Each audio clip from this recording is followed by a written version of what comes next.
Talking by the fire, but the room's ice cold. All of what you give, guess it came pre-sold. Found the lips on the best friend, ribbons came untied. Unwrap betrayal, under that you tied. Mistletoe hanging, but the vibe ain't sweet. So I'm tangled up where I used to keep my seed. The red I'm seeing ain't from no candy cane. Ain't no ollie, ain't no jolly, just this burning pain.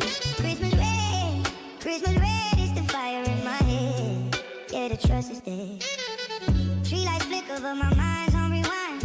Every I love you now feels weaponized. Eggnog spike, but it ain't numb in the sting. Her best friend took my crown, now I'm the fool king. Sleigh bells ringing, but they sound like alarms. Frosty outside, inside it's a storm. No chestnuts roasting, just my patience shot. Love ain't a present, it's a house of cards. The red I'm seeing ain't from no candy cane. Ain't no holly, ain't no jolly, just this burning pain. Christmas red is the fire in my head. Yeah, the trust is dead.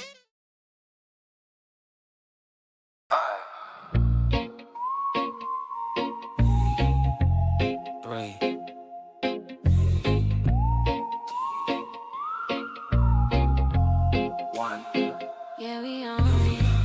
Pop a cork, set the scene. Gold glass, big dreams. Little hood, still pristine. Laugh lines where lipstick sheen. Secrets fizz when we sit down. High heels, low-key crown. Spill tea, still hold it down. Toast up, level up now. Champagne secrets, sip, save it, spill it. Grown and sexy, talk that talk, but we are when we feel it. Champagne and power, glow in the midnight hour. Little hood, whole lot of class, we gon' cry and laugh louder. Slow pour, let it ride. Real talk, no disguise. Bad days, but we still thrive. Soft heart, hard-earned pride. I'm enough. Big bag, big piece too. Pray first, then make move. I'm blessed. Self-love in every view. Hit play, it's a new you. I'm chosen. Champagne secret, sip, save, spill it. Grown and sexy, talk that talk, but we are when we feel it. I'm healed. Champagne and power, glow in the midnight hour. Little hood, a lot of class, we gon' cry and laugh louder. Picking down, new ride. Deep breath, slow sound, champagne. Secrets out now, I'm ready. Picking down, new ride. Perfecto, now champagne. Secrets out now, I'm ready.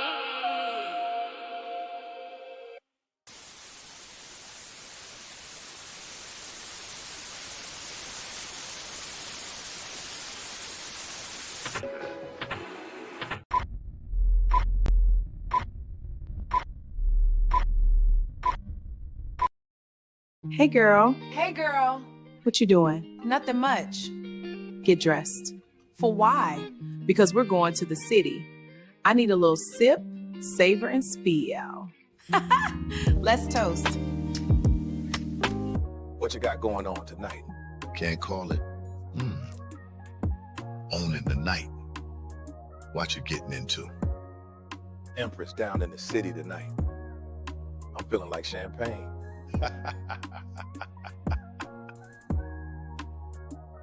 Let's toast.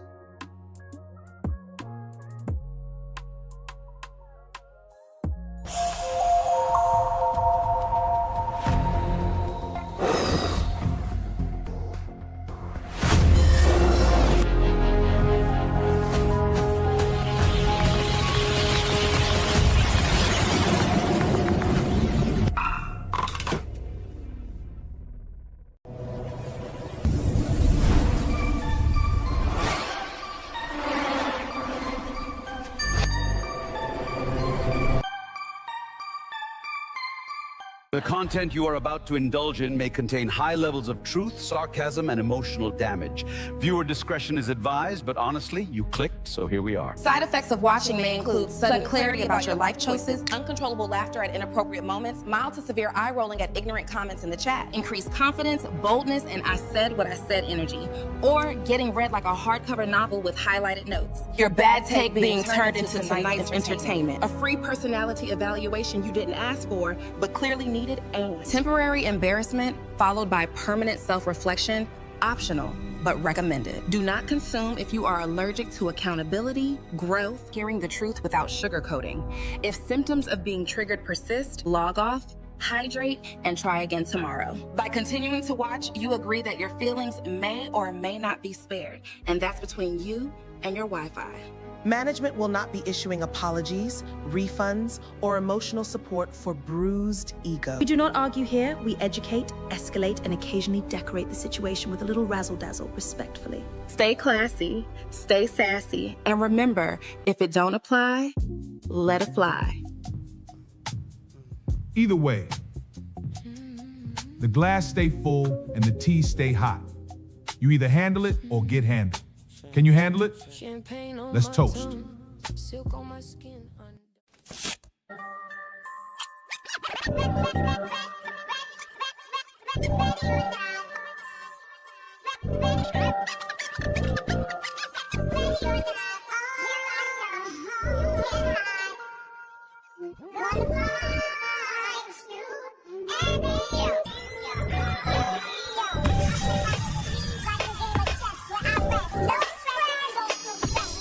You want answers? I think I'm entitled. You want answers? I want the truth! You can't handle the truth! Enough is enough! I have had it with these motherfucking snakes on this motherfucking plane! These motherfucking snakes on this motherfucking plane! These motherfucking snakes on this motherfucking plane! Everybody strap in! I'm about to open some fucking windows.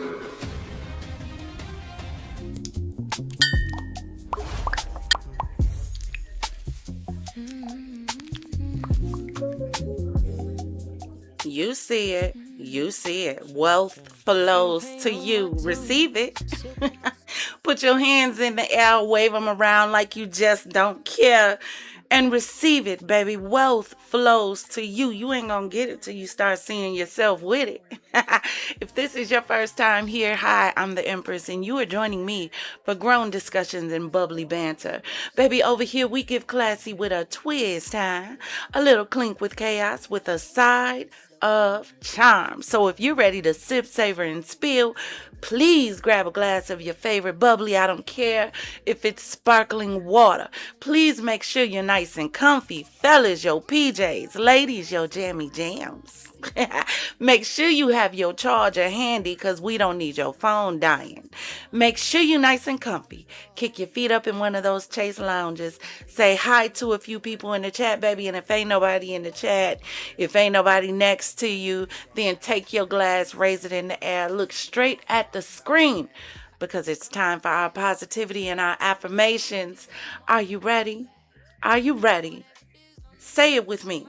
Because today's affirmation is, don't play with yourself. Not tonight. Tonight, stop acting like you don't know who you are. Stop doubting gifts you've already proven. Stop talking yourself out of rooms you were fully capable of owning. Stop treating your potential like a rumor instead of a fact. Don't play yourself. You've survived too much, learned too much, grown too much to still be moving like you need permission to shine. That season is over. This is the season of standing in it fully. Don't play with yourself. Not with your time, not with your standards, not with your future. Because every time you shrink, delay, or settle beneath what you know you deserve, you're not fooling anybody but yourself. And deep down, baby, you know it. So tonight, move like your presence matters. Speak like your voice carries weight. Protect your peace like luxury. And stop pretending you don't already have what it takes. Because confidence, baby, it looks good on you. Discipline looks even better. And self-respect, oh, that changes the entire atmosphere. Now say it with me. I stopped doubting what I already know about myself. I stopped shrinking my gifts to fit smaller spaces. I honor my value and I move accordingly. I got it, and I refuse to play small with my own life. And tonight, I stop playing with myself and start moving like I already know exactly who I am. And if you feel that deep down on the inside, baby, let's toast.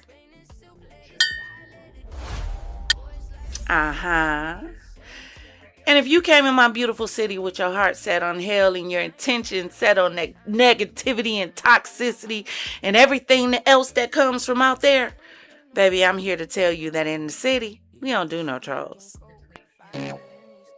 Yeah. Whole squad on patrol. Where they at? Point them out that troll. Troll buses on patrol. Hey, hey, hey! Troll buses on patrol, troll patrol. Clamp down, shut them out, tow that troll. Click clap, log them out, fold that troll. Whole chair, chanting now, roast that troll. Roast that troll! Troll buses on patrol, troll patrol. Yeah, big boots, stomp them out, roll that troll. Roll it, cap lock, drag them out, scroll that troll. Crowd yell loud, we control these trolls. We control these trolls. You type to little mole that troll. Live in my crib, little bowl cut troll. Grease on your keys, little old stain troll. Bridge so high, screen cold from the troll. You a bridge bottom, did water troll. Wi-Fi weak, one bar in your soul. Profile pic, just an egg on a pole. Whole existence on host that troll. Saying fake pages, same lame troll. Catfish, but you can't say that troll. Talk big game, but you fold like a scroll. We just laugh, hit mute on the troll. Troll buzzers on patrol, troll patrol. Clamp down, shut them out, tow that troll. Click, click, clack, log them off, fold that troll. Whole chat, chanting now, roast that troll. Roast that troll. Troll buzzers on patrol, troll patrol. Big boots, stomp them out, roll that troll. Cap lock, drag them out, scroll that troll. Crowd yell loud, we control these trolls. We control these trolls. You a damn rock, miles grown troll. Lil' dust, might all brand troll. Brown oil hair, little egg roll troll. Keyboard chrome, snapback troll. You a bad C, no roll troll. Big talk, zero gold troll. DM tough in the street, so cold. See us live, now your spine made a jello troll. You a trash bag, half torn troll. We a whole squad, patrol that scroll. On the fly swatter, you the mad ass troll. She the boot heel, flatten that troll. Go home, go home, troll. Whole room, yeah, log off, troll. Log off, home, go home, troll. Whole room, yeah, grab, troll. Troll busters is on patrol, troll patrol. Slam down, shut them out, tow that troll. Click, clack, log them off, fold that troll. Whole chat, chanting now, roast that troll. Roast that troll. Troll buses on patrol, troll patrol. Big boots, stomp them out, roll that troll. Cap lock, drag them out, scroll that troll. Crowd yell loud, we control these trolls. We control these trolls.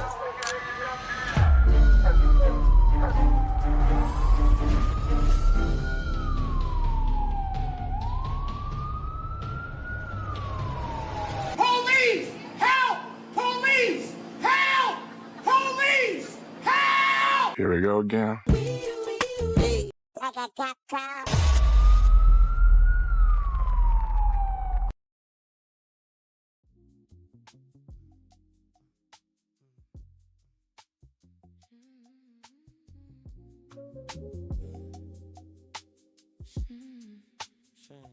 What's going on, Champagne Gang? Come on in, come on in, come on in. Thank you for joining me on tonight.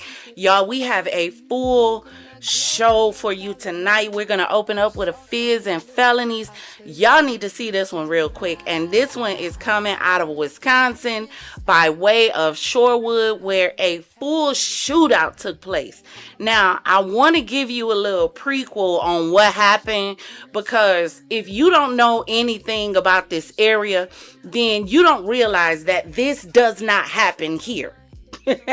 This don't happen in Shorewood. This don't go like this, right? So y'all have got to see this. But it started out, apparently, a young lady by the name of Victoria Truss was unalived by, I don't know if it was her boyfriend, baby daddy, whatever the case is. I'm going to look it up. You know we're going to do a story on it. But according to this, it says, hold on, let me blow it up for me. In the early morning, it says, early this morning, one person was unalived and 2 others were shot in Shorewood, including a Shorewood police officer.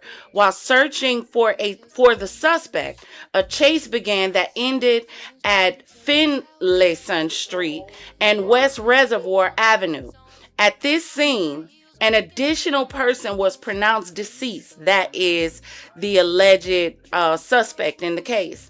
I am sending my well wishes to the family and friends of those who lost a loved one today, and am wishing those injured a speedy recovery. Gun violence continues to be far too prevalent in our communities. The impacts of incidents such as this one can be far-reaching and leave a scar well beyond when the incident occurred. At no point can we start to normalize this incident with residents waking up to sirens and gunshots. Assistance is available for the impacted, and you see all the information there. And I absolutely agree with them.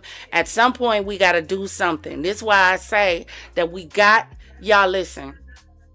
I was talking to one of my Champagne gang today, and I told them, and I said, you know what irritates me so much is we're so busy focused on black versus white that we're missing all this extra stuff going on around us. We're so busy focused on usual suspect, that you don't realize in everybody's community, everybody is a usual suspect of something or another. So until we stop looking at each other as the enemy and start seeing the enemy, y'all not realize the enemy is sitting back laughing at all us right now because he ain't got to do nothing. We doing it on our own. We're destroying each other and we're destroying ourselves. The gun violence has to stop all around the board. You can point the finger and talk about the black community. You can point the finger and talk about the white community. But at the end of the day, you got to talk about the problem when the problem is the problem. At the end of the day, there's too many guns in circulation illegally, and we got to start being honest about how these guns are really getting into the community. Let's talk about that. Then we got to further the conversation and talk about something called choice, because I don't care how many guns they flood in the community. This is why you got to stop making it a white thing or a black thing, because you sound ignorant. I don't care how many guns they flood into the community, baby. You got choice. You got a choice whether or not you go pick up one of those guns and use it to take somebody else's life. It is a choice. We're not going to keep rewarding bad behavior because of the color of somebody's skin or the lack thereof. It is a choice. And until we come to the table and decide what we're going to do to fix the problem is just going to get worse. Just going to get worse. But let's go. I want you to take a look at this body cam of what happened after the police were searching for Michael Griffin after he unalived Miss Victoria Truss. Let's go.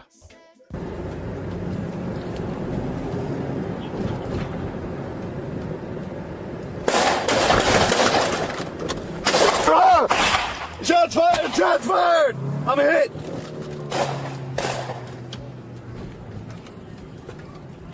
Shot! 924, I'm hit. I need medical at Wood. He's still shooting. He's at Wood at that original address.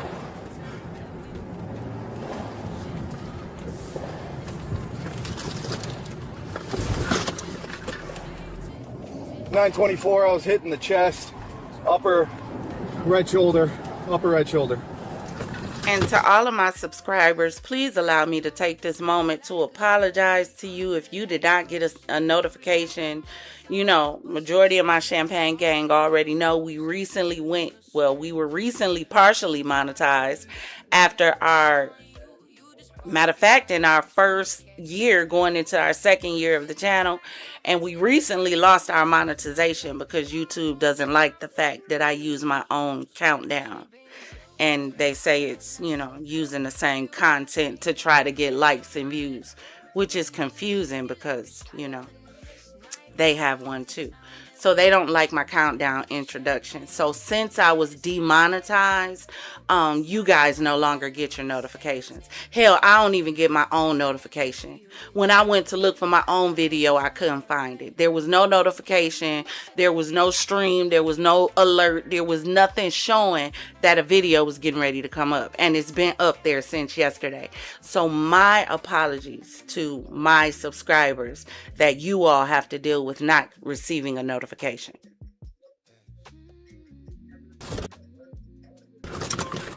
The suspect somewhere on the 1700 block of Wood. I believe the shots were coming upward. I got hit by about 3 rounds to my squad. One hit me in the shoulder. Okay. Squad's going down Wood. Be careful. That's right where the shots were.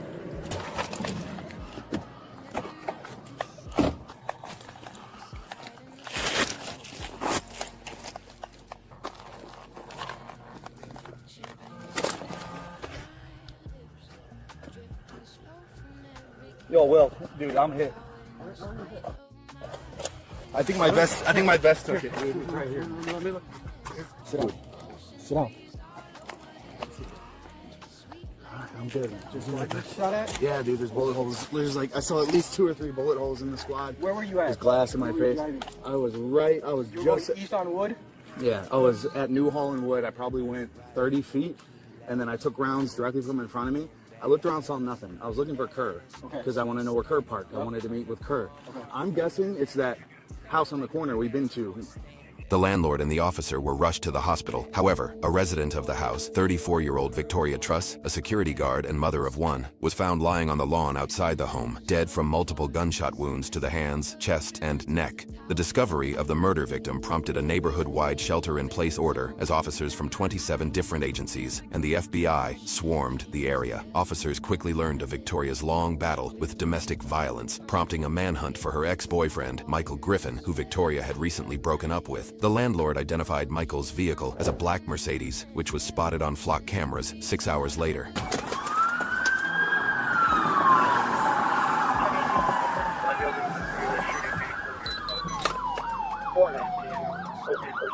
This is what I don't understand about these cowards, right? If you bold enough to do what you did, then be bold enough to stand there when the authority gets there to tell them why you did what you did. Other than that, you're a coward to me. To do this and run, you're a coward. A real G, you know, the way they think they really are, is going to stand there and say, yeah, I did it. And accept the consequence behind it. Running makes you a coward. As the old folk used to say, a sucker. You took somebody's life and then you ran. Then you want to get in a shootout with them. Why? Because you want to go out in a blaze of glory instead of just taking yourself out. Coward moves. People like this don't need to see a jail or a court. This is exactly what they deserve.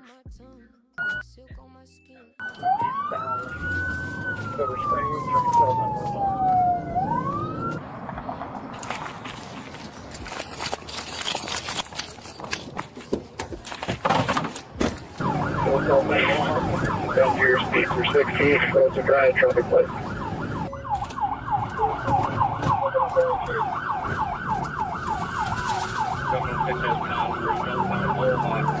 Lexington, past Lexington, coming up to Henry Clay, speeds are 50.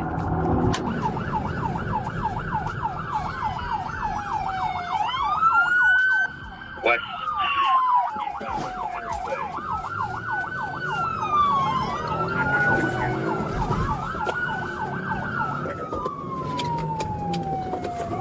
Coming up to Lydell. We are going to be going outbound on Lydell from Henry Clay. Speeds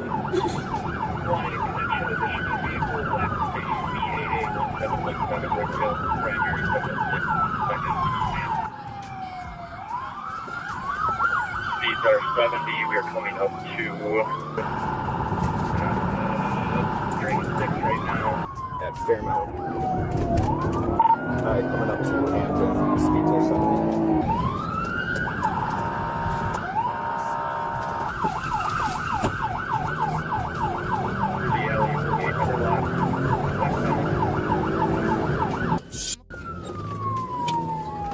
Stay there! We're going to be going northbound. It's coming this way. On Iroquois. It's back north. It's right in here. Sorry, Navajo. Coming up to Martin.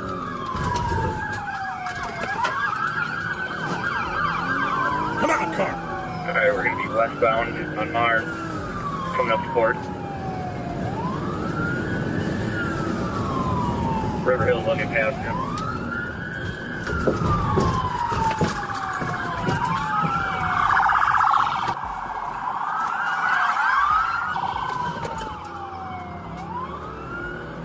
Alright, several independent negative. We're southbound Port coming up to Hampton.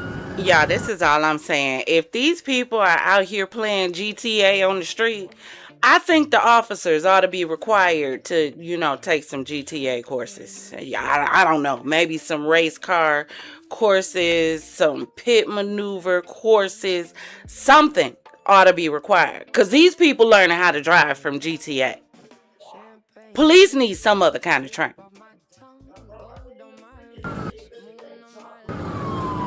We're on a chase with a homicide suspect. Yeah, I know. I'm with ATF. We're out here helping you guys. Okay.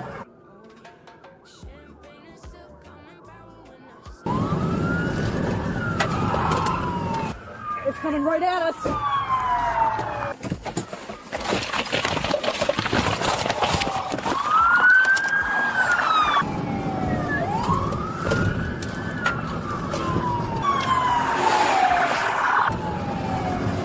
Glendale in pursuit of the shooting vehicle. We are southbound Port at Hampton, Miss 26.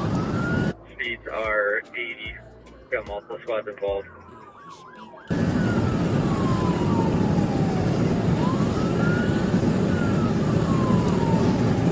Speeds are 100. We are coming up to Hollow. Attachment 1. Attachment 1. Southbound north, passing Hollow. 90 coming up to Capitol. Keep the comms to Glendale. We're southbound Port coming up to Capitol. We're going to be going, I'm going to try for a pit here, I think. Southbound Port. Southbound Port, passing Capitol. Southbound Port, passing Melvina. Speeds are 60. 34 is southbound Port. Approaching. And you know what? I get exactly what y'all saying, for real. I actually do. But here's the kicker to it. Are the police at fault because they got to do the high-speed chase? Or the criminals at fault because of the crime that they committed that caused the chase? People's lives are being put in jeopardy, yes, but people's lives are already in jeopardy because these idiots are on the street. So what do? That's the crazy part.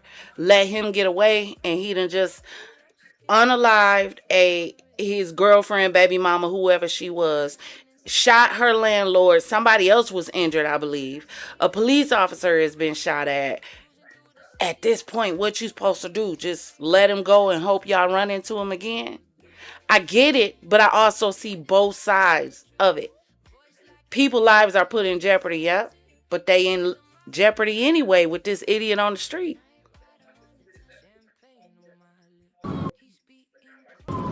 Stand by. 14 active. 14 active. Alright, we're through Keith. We're going to be on MLK. Negative pit. Southbound MLK. This is Glendale Police in pursuit. Black Mercedes shooting vehicle from Shorewood. Southbound MLK. At the Concordia, speeds are 47.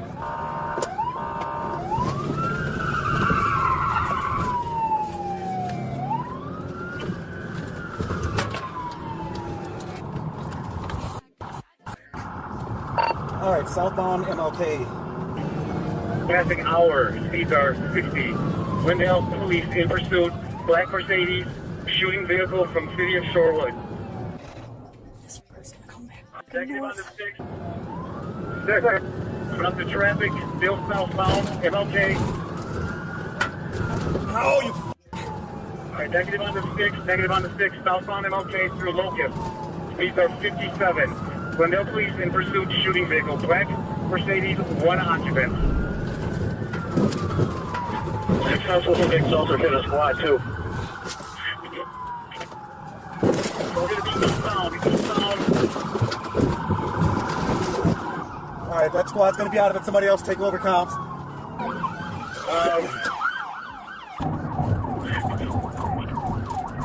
We're gonna be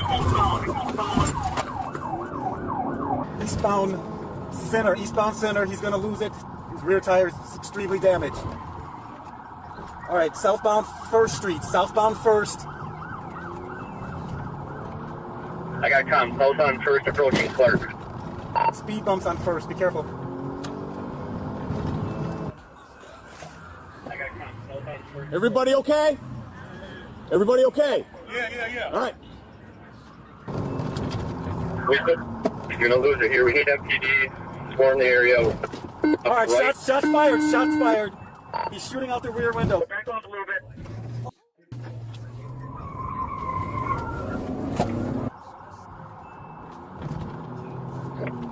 What do you do? False alarm. We were picked up on the watch.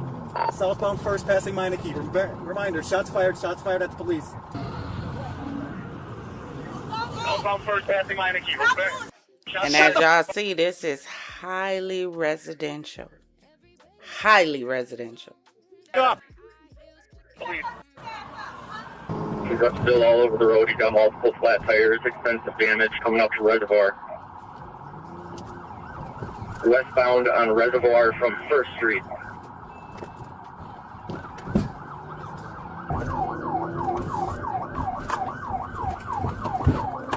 Coming up to MLK. Anyway. Through MLK, continuing westbound, coming up to Bellar Phillips. 1 for hit. Shoot him, don't fucking pit.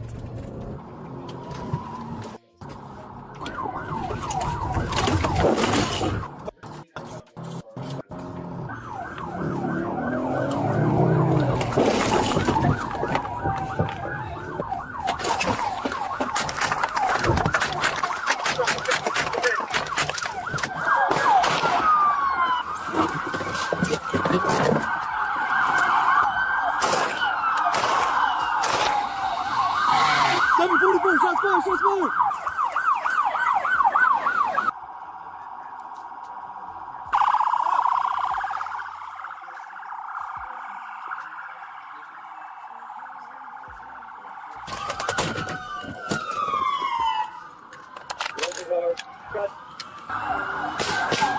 He's shooting.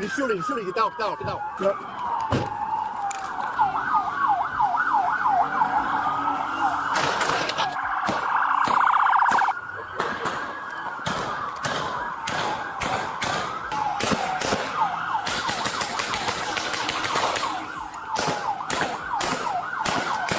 Reservoir and Finlandson.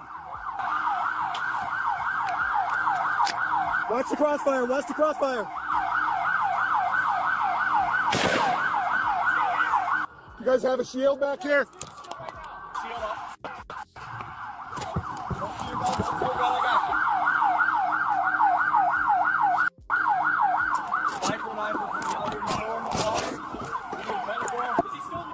He might be.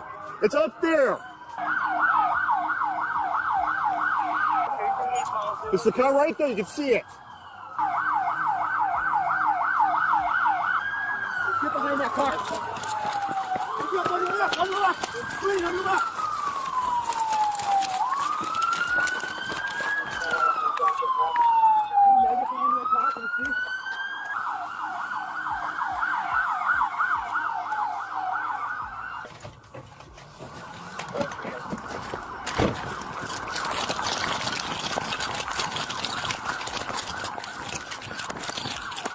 Behind you, man.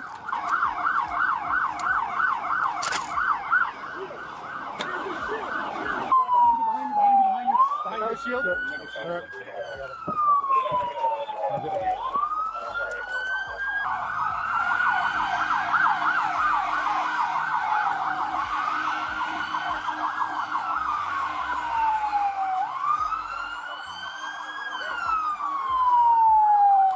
As of now, all units are good. Jax, you got a shield? I'm sure of the suspect. Sweetie, let's get the bear cat rolling up here. Watch crossfire. We have officers to the west, just north of the vehicle. Get the bear cat. Yeah, bear cat. MPD has guys going around to the east. Imagine all the people in their houses watching this going on or hearing this going on outside, sounding like damn Call of Duty Mobile in your front yard.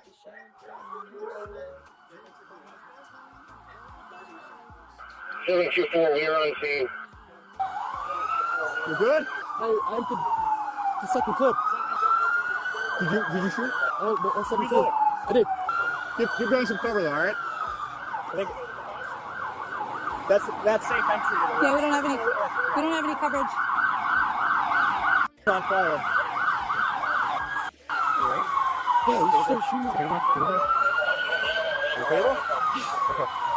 So when I was up here, he was still sitting up. When that rifle started shooting, I think he's across the seat this way. Because he was still up when I was up on the hill.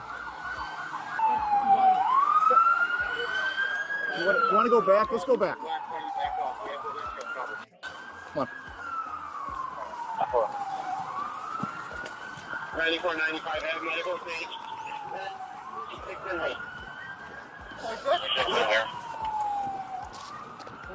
Just stay with me, all right? Guys, you got just stay with me. Recognize on front of it. I don't see anybody here. Let's just hold down. Just take some breath, man. You're good. Recognize on front of it. Did you hear they got a barricade coming? They got a barricade coming? Yeah. But he's still stepping on the gas. He's going to get out. Oh, no, it's flat out. Yeah, let's get back. You're all right. You guys are no reason to rush it. You know somebody in the house think that that's a game. Turn that doggone game down. You're going to push to where they are?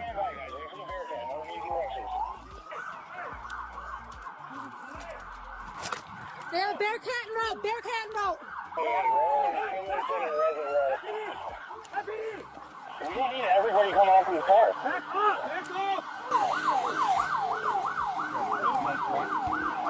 Do not approach the car. The Bearcat is coming. Sir! Go! Sir! Get back! We're calling everybody back. A full chopper out of the coming in. Coming in. Are there any suspects out? Negative. No one left the vehicle. Bearcat's coming.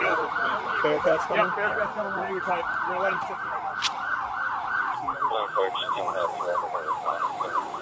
sit. We are northbound in position. I want you to come up on the passenger side. We're going to form an L on the vehicle. We're going to lock this vehicle down, and then we're going to take a look. Squish it. All right, 715 MCSO. We're gonna place a bang on the hood and see if we can get any stimulus.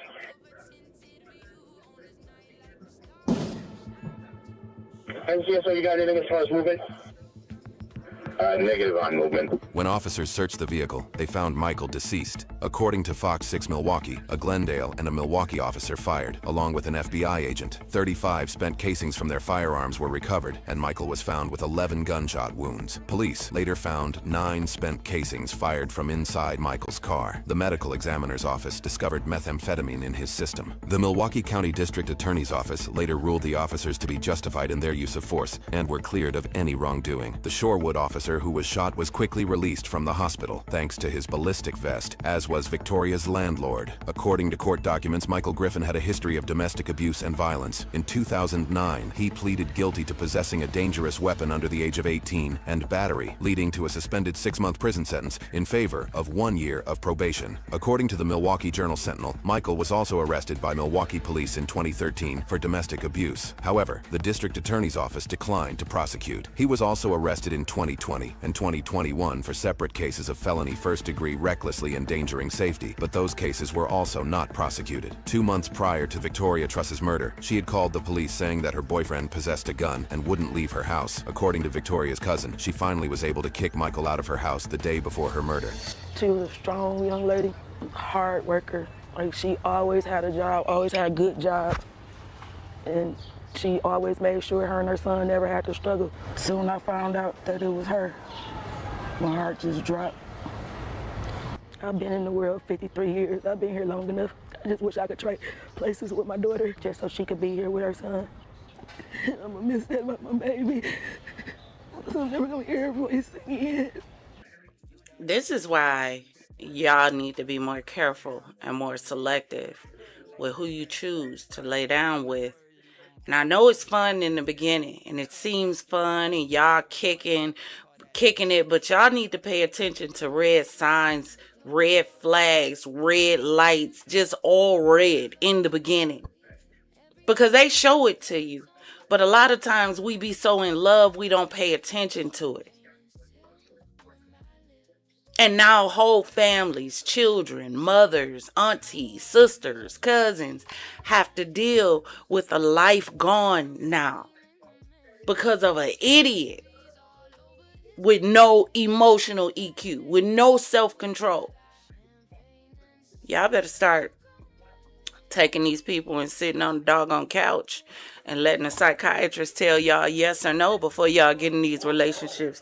Because clearly we got a problem choosing on our own. So we might need some assistance, is all I'm saying. Prayers go out to this young lady, to her children who no longer have a mama now because of a trifling ass man, coward, who decided to take her life and then run. Coward. Y'all better leave these cowards alone and wait for God to send you some real men who gonna love you the way you deserve to be loved and treat you the way you deserve to be treated. Y'all ready for the next show? Next part, should I say? So y'all listen, there has been some updates on the David and Celeste case. Let's switch it up. Please do me a favor, hit that like and subscribe button.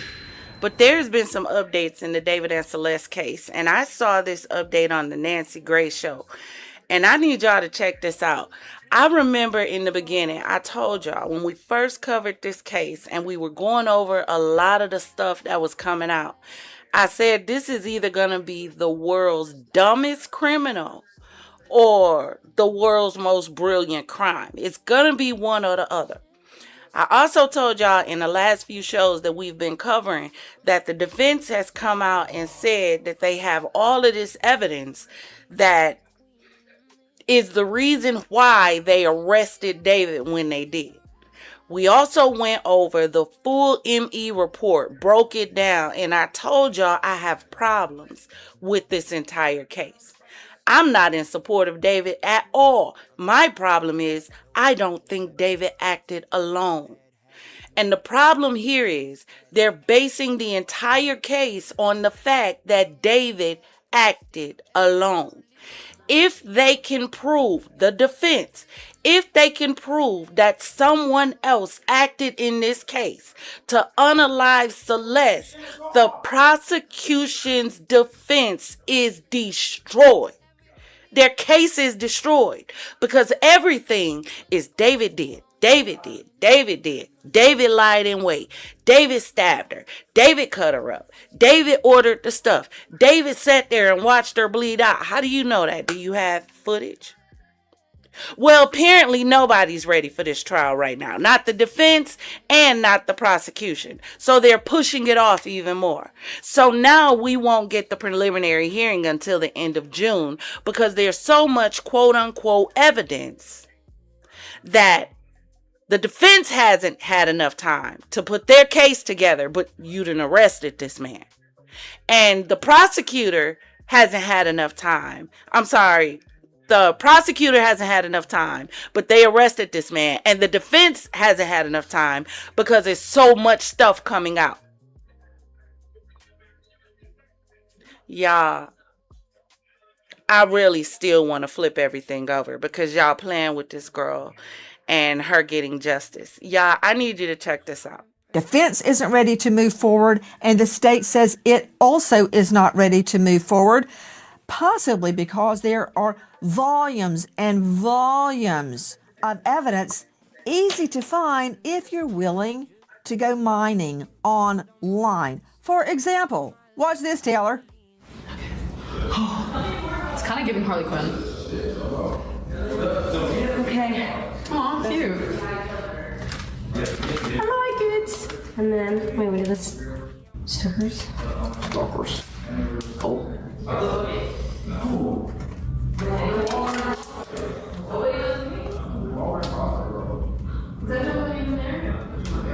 Start that over a little bit for y'all. Hold on.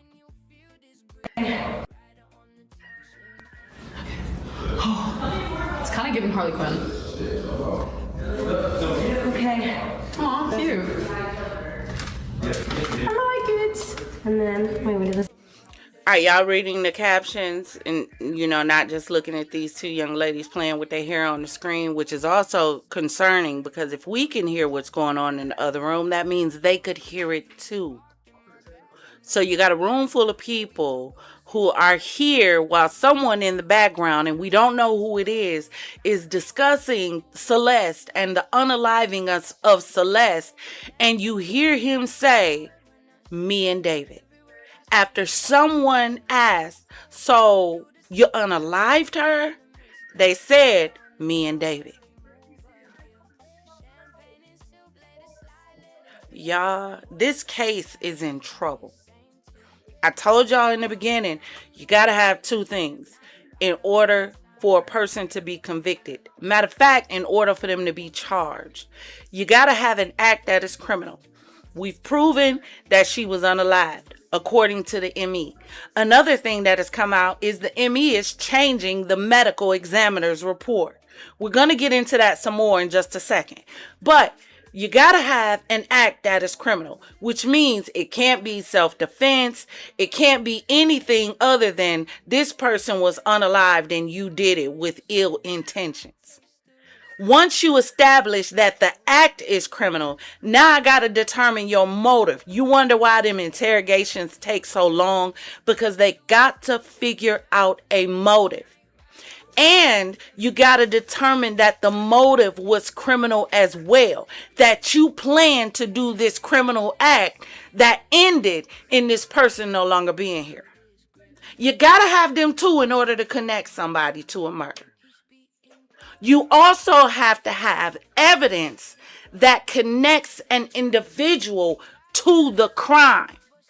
Otherwise, it's just circumstantial. If you just got a bunch of evidence laying around and it's like, oh yeah, this looks like this goes here and this looks like the piece that goes here, you still got a string that takes all that evidence and connects it back to a specific suspect. And I don't think they have that.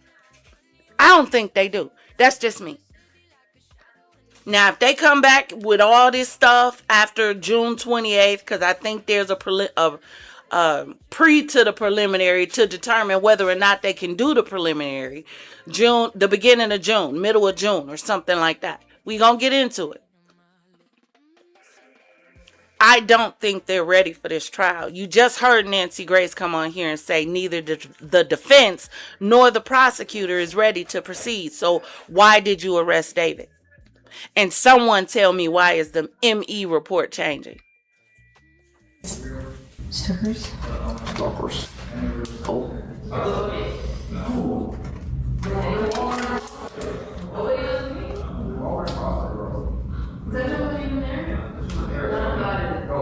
Doesn't know.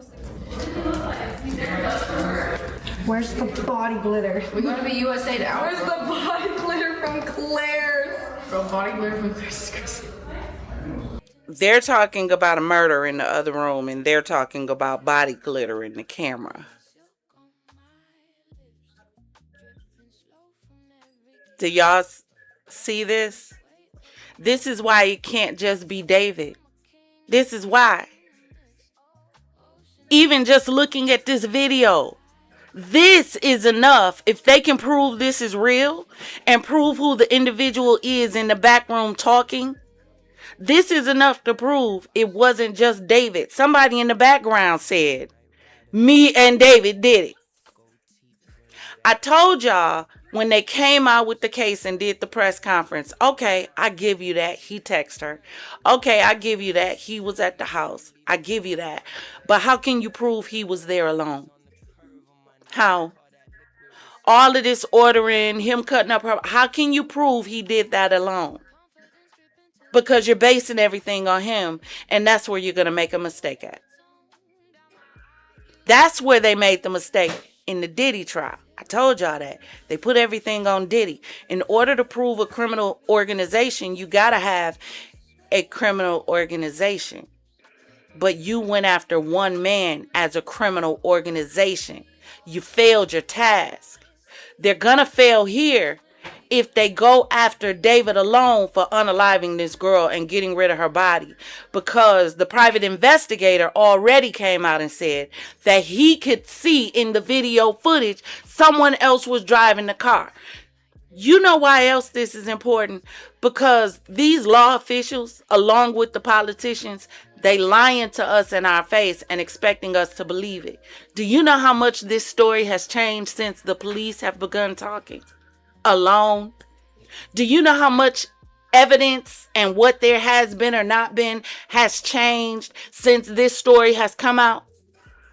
We're still trying to figure out how exactly a medical examiner can come out, and you've had this case since September with a badly decomposed body that you couldn't figure out a cause of death. But all of a sudden in December you can? What popped up in December that made you say, oh, this is it? Houston, we have a problem.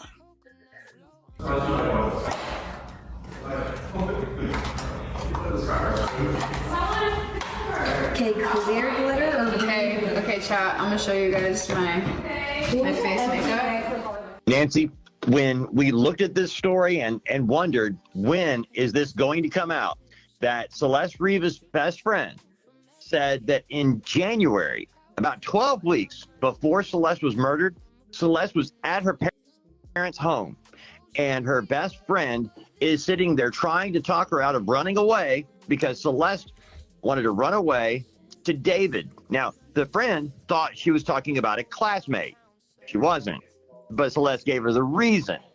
Thought she was pregnant. Pause.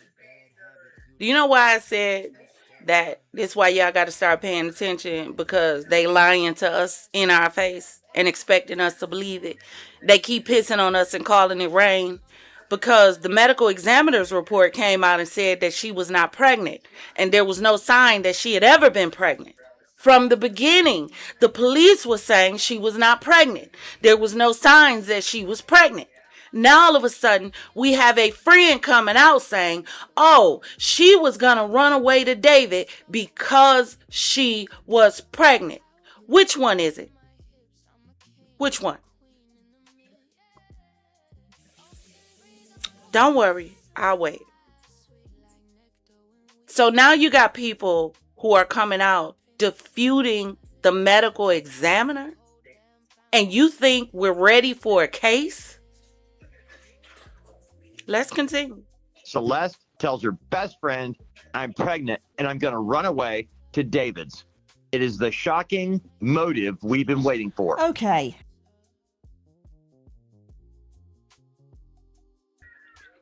So there you have it. Y'all drop in the comments and let me know what y'all think. about this update about Celeste allegedly being pregnant at one point in time. We don't know. I'm going to try to see if I can find the friend making that statement, whether it was a tweet or a video. I'm going to see if I can find it. But Nancy don't put out nothing that she hasn't checked. So I'm willing to believe that is true based on her. But also, what do you think about this video of the conversation that happened in the background? Do you think this video is authentic? And do you think that there were other people involved in this and that David didn't act alone? I need you to take outside the fact that you think people are trying to get David off. I don't want him to get off. I want him to burn for what he did to this baby. Remember, we're talking about an 11-year-old because that's when this started. We're not talking about 14. That's when she died. We're talking about an 11-year-old that he groomed and abused, stalked. An 11-year-old. No, we ain't trying to get him off. But I want everybody that was involved in this to hang. And not just David. Nobody gets to walk away from this. Y'all remember that? Hold on. I tell you what. Don't even worry about it. YouTube might get mad at me, but I'm demonetized anyway. Hold on. I know what. Hold on.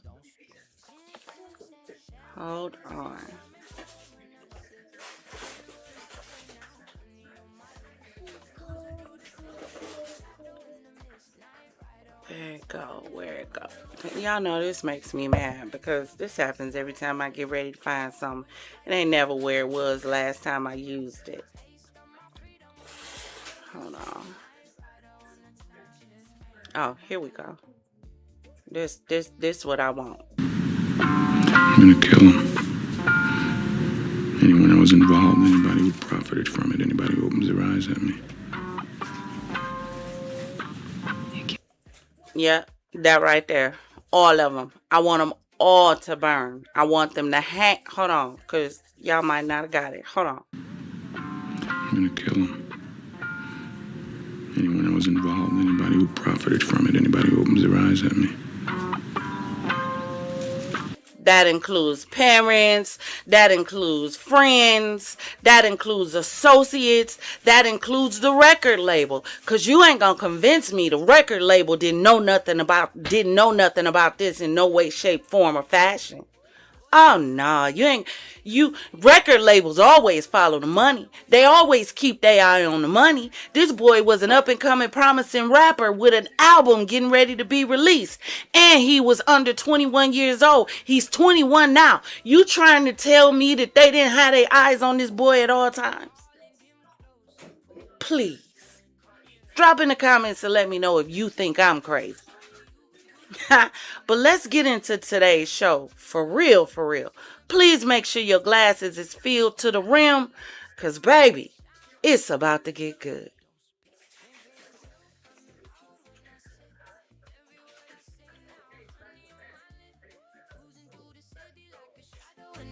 Night rider on the town, every move a gift. Champagne and silk, let it slide, let it drip. Voice like a dagger and a kiss, same tip. Taste of my freedom when you feel this grip. Night rider on the town, champagne on my lip. All right, y'all, let's get ready to get into it. Let's get ready. So y'all listen. Y'all know the other day we started talking about the Strait of Hormuz. And I told y'all, I said, you know what? I feel like we are in one big live action game, right? And I said, I feel like we're in one big game of Battleship. That's what it is. If you look at the Strait of Hormuz, let me see, do I have a picture on here? Hold on. Or did I take it down? I think I took it down. But if you look at the strait, and I don't want to pull it because we got so much to look at. In order for them to go in, they got to go through this little sliver of area. And you'll be able to see it. You got to go through this little sliver. Matter of fact, here we go. Here we go. You sank my battleship, Strait of Hormuz edition. That's what I call it. So if you look at this picture right here, this is the strait, that little circle in the middle, right? In order for you to defeat anybody on the other side of this, you got to make it through this strait. This is the problem that Trump is having while he running around doing all the talking. He can't make it through this strait to do any damage in the Persian Gulf at all. Everything that he wants is on the other side. You got to meet him by land, which means you got to be prepared to deal with their territory, right? So we were looking at the strait, and I told you, I said, if you think of the old school game of Battleship, take the little divider and sit it in the strait, and you're looking at a giant game. E-42, B-12, C-18, that's all you're looking at right here in the strait. Everybody got to call shots because you can't see what's on the other side, and you can't get in to see what they doing, right? But while I was looking at this, and we were talking, right? And I had questions because I said, why is the United States over here?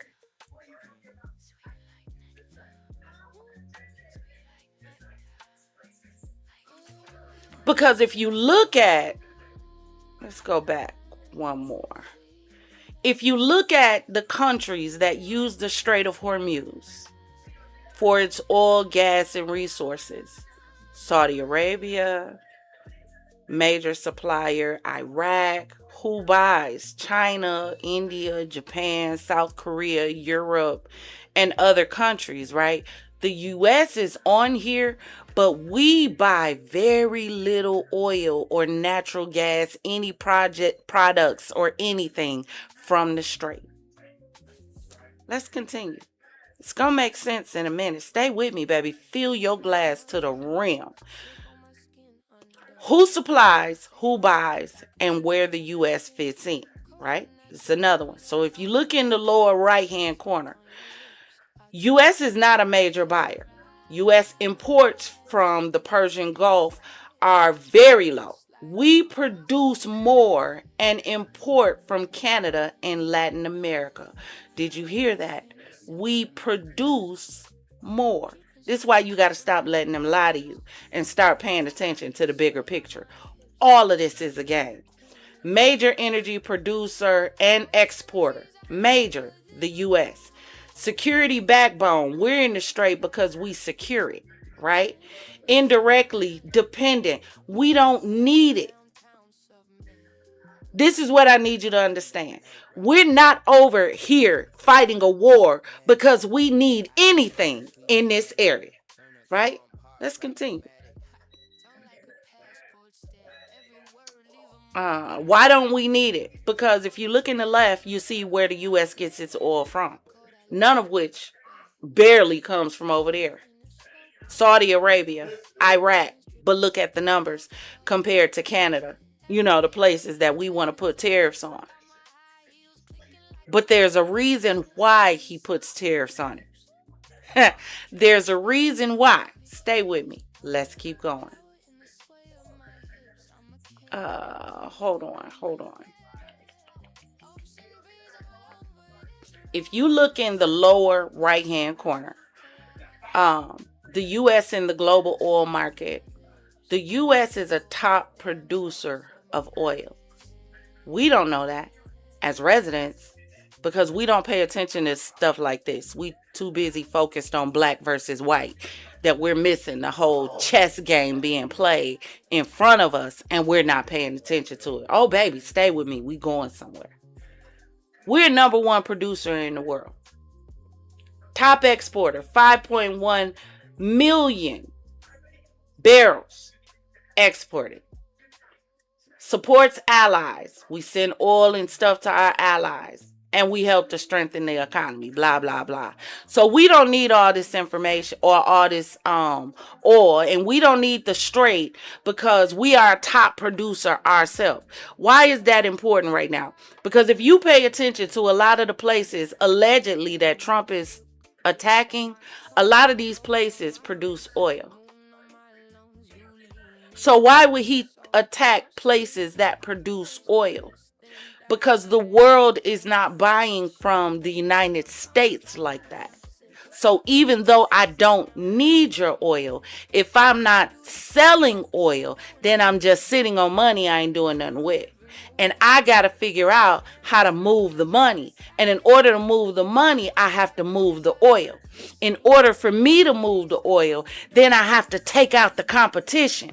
So the reason why the United States would partner with an Israel to fight a doggone Iran is because I need to take out the competition so that the world has to come to me for oil.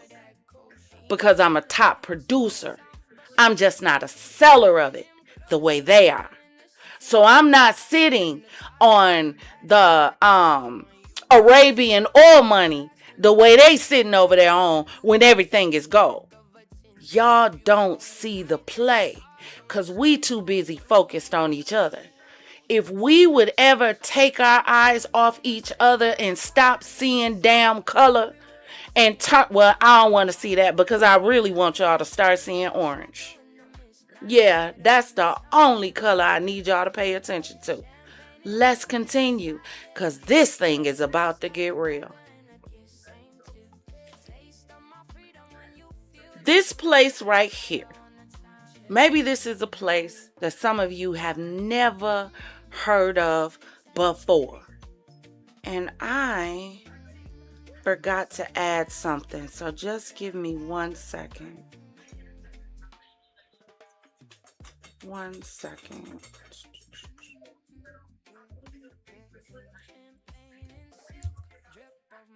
Y'all seen me for a second or two?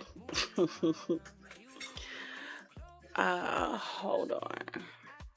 Let me see.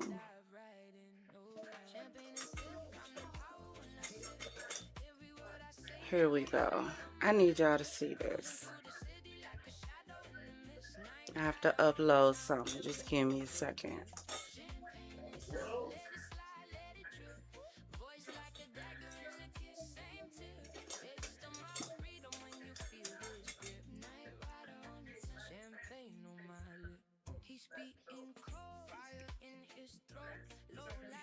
I'm about to present in this video.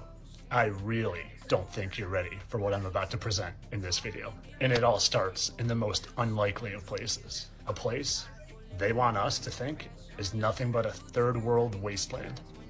But in reality, it's a place fit for a king.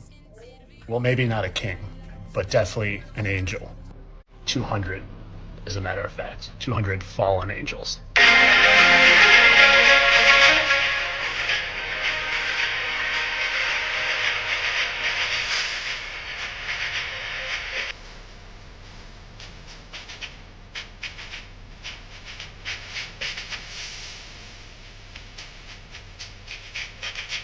And while they create propaganda like Borat to keep us from knowing who actually lives here and what this place actually is, I figured it out. I figured out that the top of their pyramid just happens to have a secret meeting chamber with exactly 200 perfectly aligned seats. 200 perfectly aligned seats that just perfectly matches the amount of fallen angels talked about.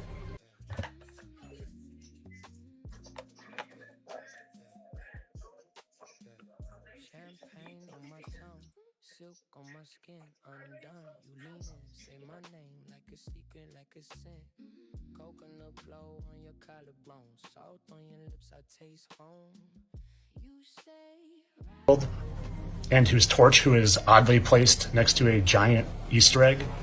An Easter egg that might actually reveal why eggs are associated with Ishtar, because Easter was originally the celebration of Ishtar, the Assyrian and Babylonian goddess of fertility and sex. And maybe this city is also hiding the free energy that they're using, because I've seen these exact buildings associated with the old dirigibles that used to charge from them. But we haven't even talked about the most interesting thing that I found in this city called Astana, which just happens to be an anagram for the word Satan, and it's just down the road from this pyramid. Or should I say, right down the river from this pyramid. And I'm going to take this time and say, all of this is pure speculation. Obviously, there could be other stories here, but too many of them line up to me. Way too many of them. Especially when you see what I found here. And it's what I started this video with. You look at this, And you tell me, that doesn't look... What would you think if I could take you to a place where the 200 fallen angels built a boardroom for them to all meet? It would have to be at the top of a finished pyramid, at the end of a pointed sword, with a phoenix right there into the front yard. And if you clicked inside of it, it would have a round table where they could all meet together, all 200 of them. And if you go right inside the Palace of Peace and Reconciliation, I'm going to show you their boardroom. All 200 delegates meet right here in the top of this finished pyramid. It's one of the only finished pyramids I've ever seen in my life. And if you click on that little mark right there, it's going to take us down inside that hole. And that's what's underneath the Palace of the Peace and Reconciliation, where the 200 fallen angels meet. That sun shines right through the middle of that table that holds 200 people, and it goes all the way down to the middle of the floor in the basement, which is the amphitheater, and that's where all the people can meet. It says 200 seats for the world's religious meetings. I'm about to present in this video. I really don't think you're ready for what I'm about to present in this video. And it all starts in the most unlikely of places. A place they want us to think is nothing but a third world wasteland. But in reality, it's a place fit for a king. Well, maybe not a king, but definitely an angel. 200, as a matter of fact. 200 fallen angels.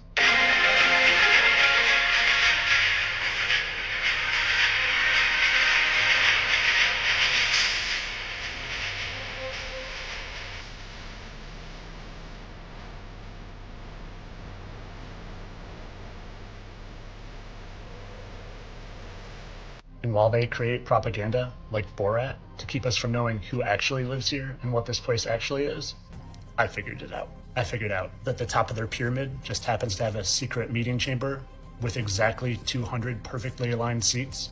200 perfectly aligned seats that just perfectly matches the amount of fallen angels talked about in the Book of Enoch. 200 that just almost perfectly matches the amount of impact craters that, I don't know, could have been caused from heavenly bodies crashing down to Earth. Heavenly bodies whose leader just happens to also be called Lucifer, or the Light Bearer. The Light Bearer whose torch is often celebrated across all of the large cities of the world, and whose torch who is oddly placed next to a giant Easter egg. An Easter egg that might actually reveal why eggs are associated with Ishtar, because Easter was originally the celebration of Ishtar, the Assyrian and Babylonian goddess of fertility and sex. And maybe this city is also hiding the free energy that they're using, because I've seen these exact buildings associated with the old dirigibles that used to charge from them. But we haven't even talked about the most interesting thing that I found in this city called Astana, which just happens to be an anagram for the word Satan, and it's just down the road from this pyramid. Or should I say, right down the river from this pyramid. And I'm going to take this time and say, all of this is pure speculation. Obviously, there could be other stories here, but too many of them line up to me. Way too many of them. What would you... I don't think you're ready for what I'm about to present in this video. I really don't think you're ready for what I'm about to present in this video. And it all starts. So I wanted to give you guys the little prequel, right? But now, because I know some people are looking and they like, oh, this gonna be a conspiracy and spooky and he talking about Satan and da-da-da-da-da. All right, let me bring you back down to earth. If you don't believe that, you know, that they have cities that they're trying to connect the spiritual realm with the natural realm, I don't know what the hell you watch Matrix for. But let's go natural for a minute and let's take a look at Astana. You ready? So we're getting into what I call You Sank My Battleship, Strait of Hormuz edition, history's most dangerous game. And today we are getting into this secret place that they don't want you to know about. That's about 2,100 kilometers 1,300 or so miles away from the Strait of Hormuz, right? People are saying this is where they're going to set up the New World Order. It's funded by the World Bank. Some of y'all probably don't even know that that has a location and where that location is. We're getting ready to get into it. Make sure your glass is filled to the rim. Let's talk Astana. Okay? So, we already talked about the Strait of Hormuz. You're able to see the distance. I'm sorry, this is 3,600 kilometers, approximately 200 miles. You know, it could change. This was Chat GPT, so if it's a lie, it's Chat GPT lie to tell. All right. We went over this just a second ago. The importance of the Strait of Hormuz. This is where a lot of the crude oil for the world, condensate, petroleum products, liquefied natural gas, or LNG. This is where all this comes from, inside the Persian Gulf. Agent Orange is trying to take it over, and I'm about to show you why. All right. Astana. Here we go.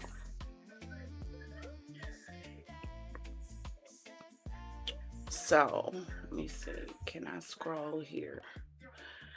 This is a place located in Kazakhstan. Now, here's the thing, right? And they call it the city of the future.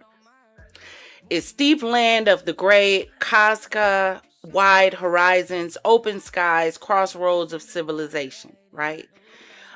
There's a legend so that you can see all the numbers of what everything is that we're going to be discussing. So you have the Palace of Peace and Reconciliation. That's number 1, right? That looks like the pyramid. Number 2, the Battleship Tower. That's the one with the giant gold ball in the top. Number 3 is going to be the Nur Alam Spear. Sage, this ain't your part of the show, ma'am. She a toy poodle. She thinks she can just fuss whenever she feel like it. Number 4 is going to be the Ak Orda Presidential Palace. That's number 5 is going to be the Khan Chatur. Number 6, the Hazrat Sultan Mosque. See it? Then there's different water features that are shown here as well, right? I wanted you to see the layout overview of what this place looks like. See it? Take it in. Screenshot it. You ain't gonna find these designs nowhere else because they're designed by me and ChatGPT.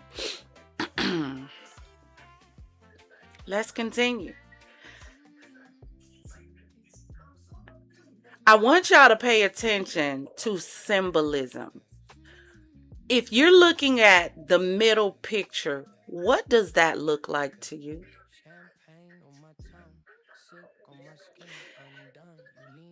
Does that look like the chakra symbol to you? You know, every time you see someone show or talk about full body chakra and they show you the points from head to your feet or whatever, this doesn't look like the chakra alignment to you. Don't worry. I'm just saying. I'm just paying attention to what they putting out here in front of us. And I gotta blow it up for me so I can see it. I told y'all I need a desktop computer. This laptop ain't big enough. So, master plan, a city built on purpose.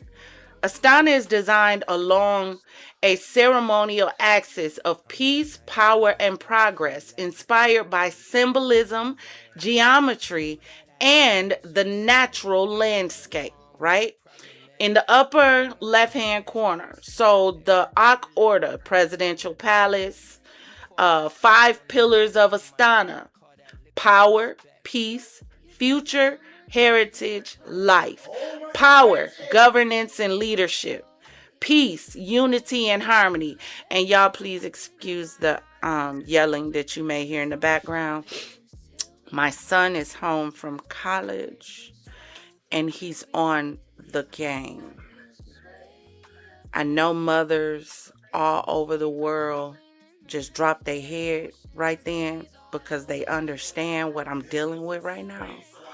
Because it's going to be nonstop until he goes to sleep. And then it's going to start all over again.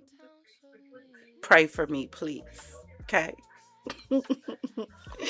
So, peace, unity and harmony, Palace of Peace and Reconciliation, future, innovation and progress, Expo 17, we're going to get into it, Nur Alam Spear, heritage, culture and identity, Khan Shatur and national symbols, life, nature and sustainability, the Isham River and green spaces. So I'm starting to think that they're alluding that the river may be the river of life. Inside the Palace of Peace and Reconciliation, and we're going to break them down, you see the round table, you see a theater room, you also see agriculture inside the palace. Sacred geometry of Astana, circles, axes, and symmetry reflect harmony between heaven, earth, and humanity. The circle, symbol of unity and eternity. The axes, connection between heaven and earth. I told y'all, this city sounds to me like they're trying to bridge the gap between the natural and the spiritual. Y'all, this is a real place. And wait till you see how much money went into this and from where. While we sitting around broke, trying to figure out how we gonna survive from day to day. Wait till you figure out how much money went into this. The spiral, growth, evolution, energy. The Nur Alam Sphere. The Museum of Future Energy, one of the largest spherical buildings in the world, represents the planet Earth, focused on future energy, science, and innovation, a beacon of knowledge and sustainability. Expo 2017 in numbers, 115 participating countries, 22 international organizations, 3.7 million plus visitors, 174, I don't even know what that is, and 8,000 plus events held, right? Above that, more about the expo that we're going to get into. The Khan Shatir, you see the way that looks, the entertainment center. It's the world's largest tent. Represents traditional nomadic yurt, symbol of hospitality and comfort, a bridge between tradition and modern life.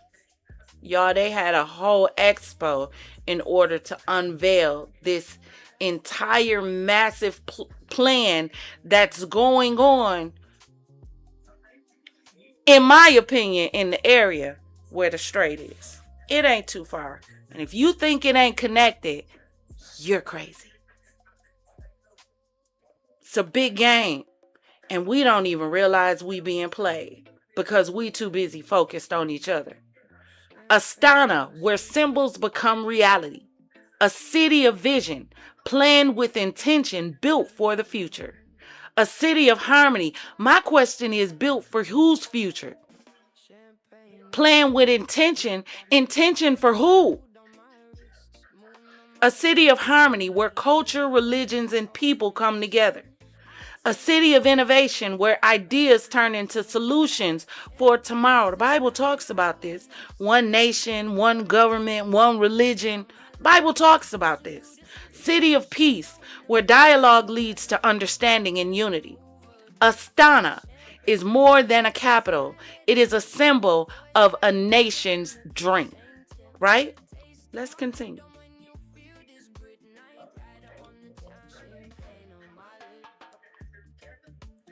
This is the Palace of Peace and Reconciliation. The pyramid, a symbol of unity, harmony, and the meeting of civilizations. What civilizations? Whose civilizations? Civilizations from Earth? Because all of this looks like it is trying to send a beacon to somewhere else to bring something else here. Overview. The Palace of Peace and Reconciliation is a unique pyramid-shaped landmark designed by Norman Foster. It represents the convergence of world religions, cultures, and dialogue for peace. This don't sound like Revelations to you? Architectural highlights. Translucent apex. Yeah, that top you see is really translucent. It is unfinished. Stained glass at the top fills the interior with natural light during the day and glows at night. That don't look like it's sending something up to space or somewhere else.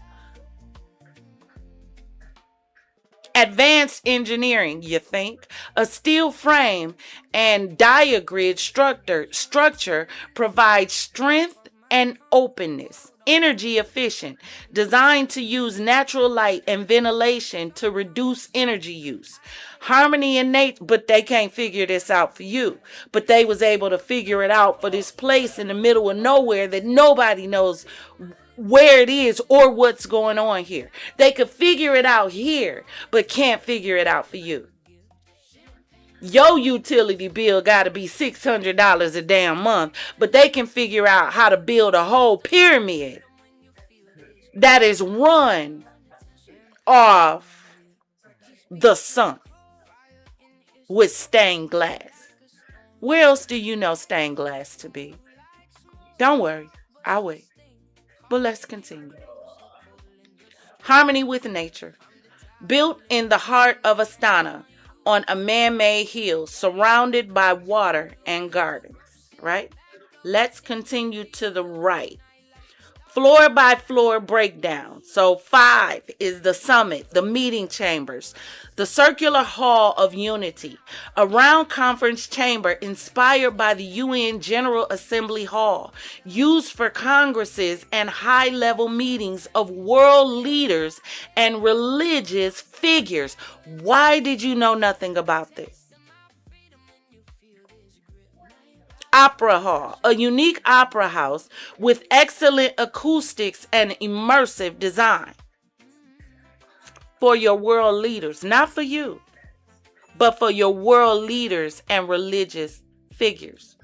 That don't sound like trying to bring everybody together under a one world order. That don't sound like that to y'all. Congress halls, conference rooms for international forums, religious congresses, and cultural events. Exhibitions and museum. Exhibition spaces dedicated to the history of religions, cultures, and Kazakhstan's heritage. Atrium and garden. A large indoor garden with trees, water, and natural light, a symbol of life, growth, and renewal. I would love to know the kind of plants that are grown in this area. I would love to know where the water that is in this atrium came from. Y'all mess around and find out that these people got the fountain of youth somewhere in here. Because, only they can visit, allegedly, apparently. Entrance level, main entrance, lobby, information area, and visitor services. Let's see. So on far right, you see more about the location in Astana of those areas. You also see what I call the chakra line of the way this was built. It was built like an entire chakra. Let me see. Let's go back to the right, to the left. I'm sorry. Symbolism and meaning. Let me see. The pyramid shape represents aspiration and the connection between earth and heaven. Doves in the glass. Stained glass panels feature doves, a universal symbol of peace. The unfinished apex, the open top with stained glass, allows light to enter, a symbol of openness and spirituality, allegedly, according to them. The triangle panels, the number of panels, and the geometry reflect Kazakhstan's vision of harmony and progress, sacred geometry. The pyramid is aligned to the 4 cardinal directions. Its geometry reflects ancient symbols of stability, balance, and unity. Where did they get the ancient symbols from? Where? What do they mean? What does this building really mean? They built it. This is real. I ain't made up no world and put it in front of y'all just for the hell of it. No, they made up this world and put it in front. Well, no, they made up this world and hid it from us and for the hell of it. And now I feel like it's a fight for power. Because this is over there where this war is currently taking place. Light of peace. Sunlight passes through the stained glass apex during the day, illuminating the heart of the building. A powerful metaphor for enlightenment and hope. I wonder if at night a beam goes from there to the sky, is what I want to know. By the numbers, 130 religions represented in congresses. 80 plus countries participated in events. 5,000 plus events held since opening. Millions of visitors from around the world. A house for all. A place where leaders, thinkers, and people from all walks of life come together to build dialogue, understanding, and a better future. But what people? Anybody? Can you visit? Can I? Let's continue. Nur Alam Sphere, Museum of the Future, Museum of Future Energy, the world's largest spherical building. The spherical shape, hold on one second, y'all.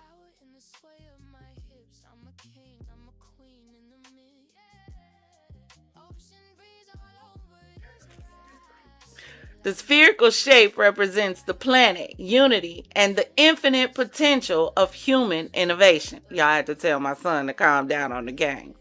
I ain't want y'all calling the people. Empress always doing the fizz and felonies, and she sound like she got one in the background. It's just a game. It's the PS5.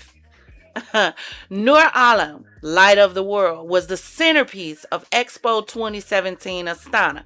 We gonna get there, baby. Oh, you just wait. Future Energy.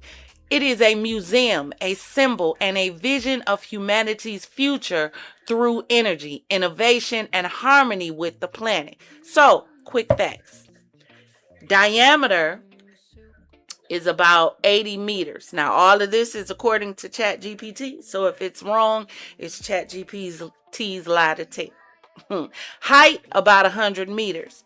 Floors, 8 above the ground, 2 underground. So this thing extends underneath the ground. Why would this thing need to extend under the ground? So now we've gone from a pyramid to a sphere. From a triangle to a circle. You know there's a triangle and a circle on a remote control, right? But let's continue. Total area, 53,000. Built 2014 to 2017. Shows the architect. The structure is steel with glass. Its function, it's a museum. It has exhibitions. It has conferences. It has events. The water feature, because it has water around it. The reflecting pools around Nur Alam symbolize purity, life, and the flow of energy. I want to know where that water came from, too. The atrium, a 7-story glass atrium inside the sphere, one of the largest of its kind, symbolizes openness, transparency, and the flow of ideas. Right? Let's go to the right of the sphere. The oculus, the opening at the top, fills the atrium with natural light, a connection between earth and sky. So again, they can figure out how to light their life, but can't figure out how to light yours. And we're all okay with this. Inside the sphere, floor by floor. 8. VIP lounge, panoramic view of Astana and the Expo site. 7. The conference hall. They all got conferences. High-tech hall for forums, congresses, and events. 6. Exhibition level, innovation in energy, sustainability, and future technologies. 5. Exhibition level, interactive displays, multimedia, and global solutions. 4. Exhibition level, exploring the future of energy for generations. 3. Exhibition level, immersive exhibits and hands-on experience. 2. The journey of energy. And 1. The entrance level, tickets, lobby, gift shop, information center. And B1, B2. Now this is underground.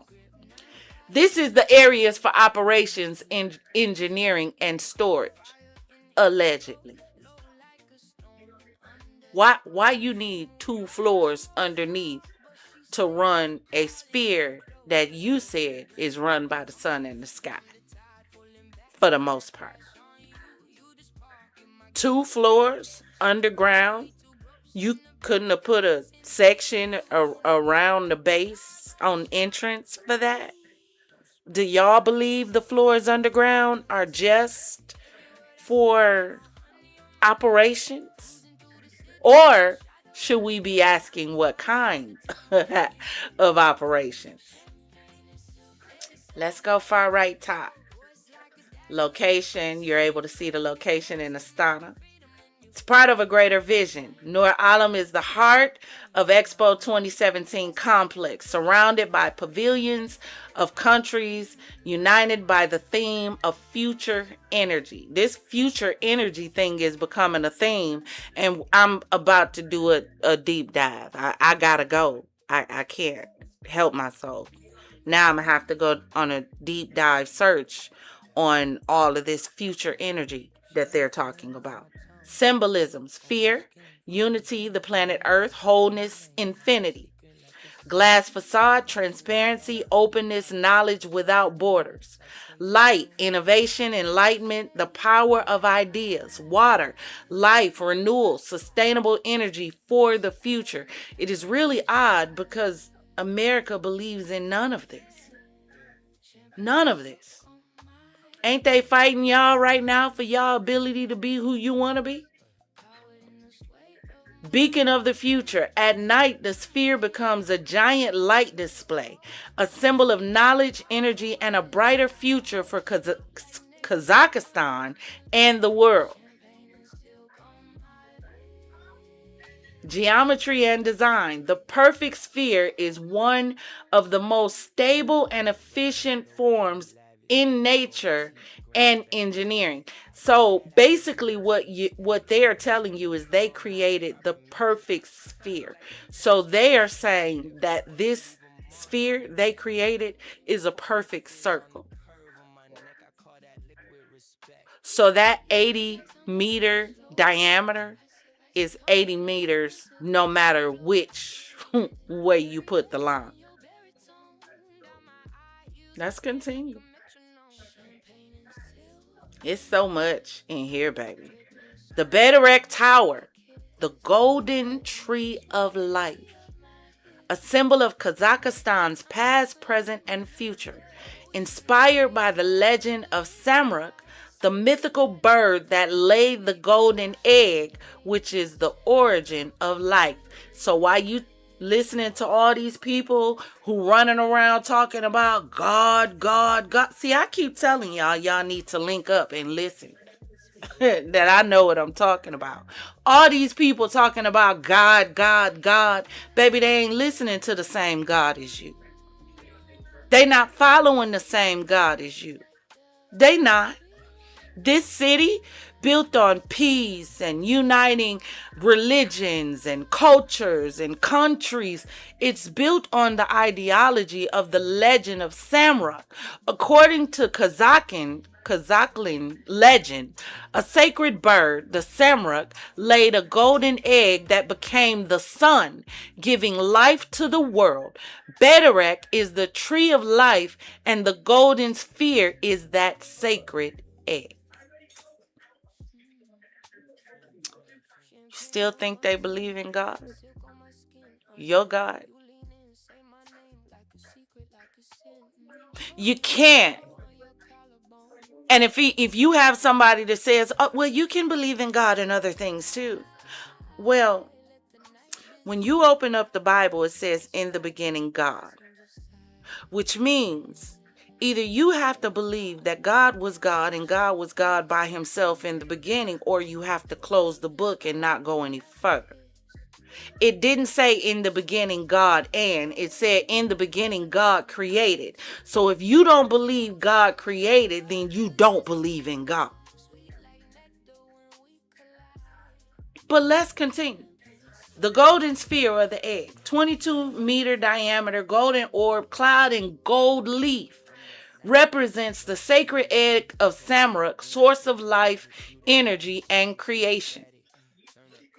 The handprint of the leader. Inside the sphere is the golden handprint of, you see that name, who is the founder of modern Kazakhstan.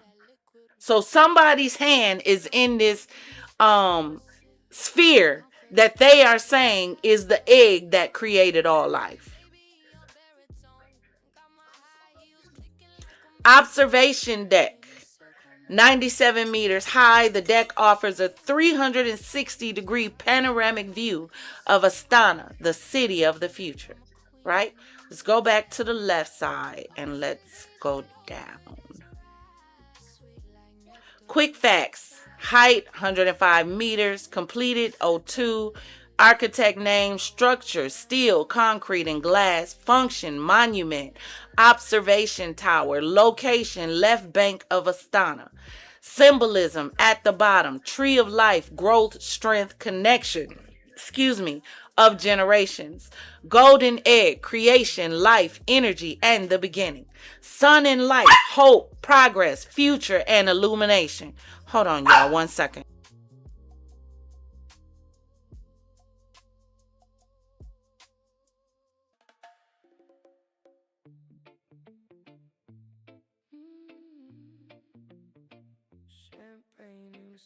Thank y'all for holding.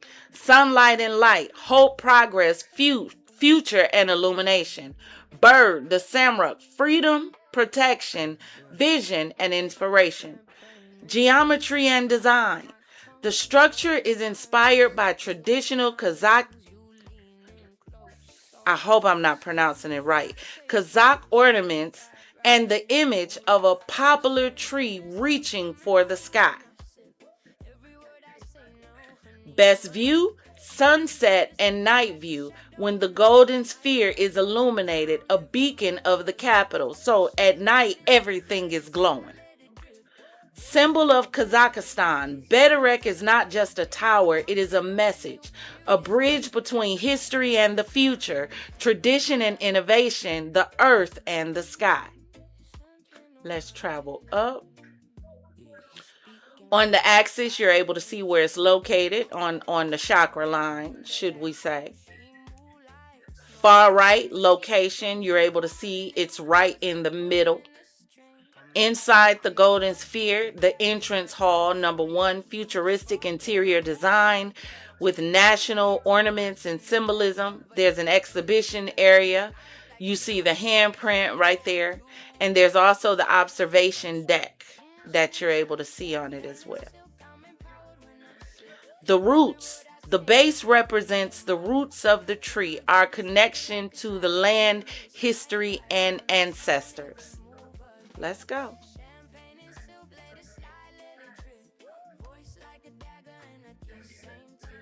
The Ak Orda, Presidential Palace of Kazakhstan, the heart of governance. Ak Orda is the official residence of the president.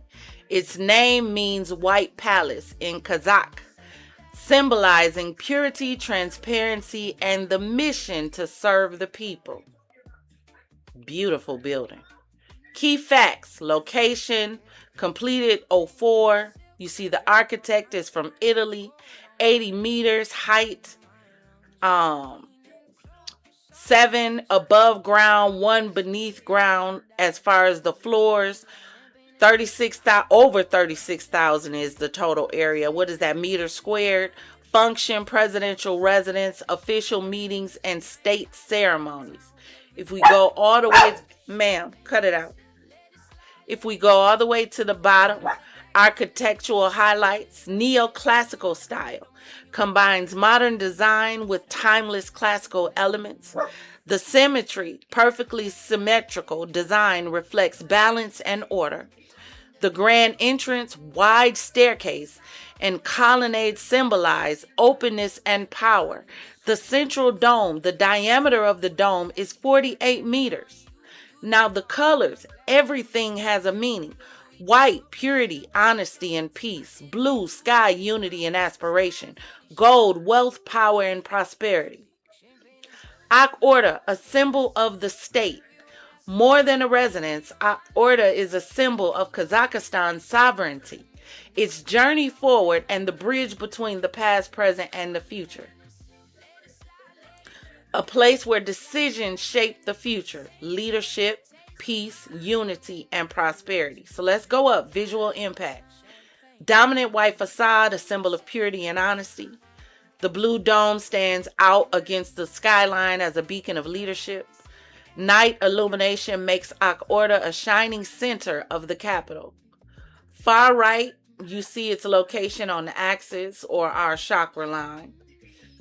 Inside Ak Orda, Grand Hall for welcoming heads of state and high-level delegations, meeting halls for official meetings, negotiations, and strategic decisions, presidential office where the president carries out the duties of the state, ceremonial hall for signing ceremonies, state awards, and important events, state apartments, residential and private areas for official functions. Let's keep going. Keep going. This is a real place, y'all. I want y'all to know they ain't telling y'all nothing about this. Wow, they fighting a war. Why they telling you about your rights that should be stripped away and taken away?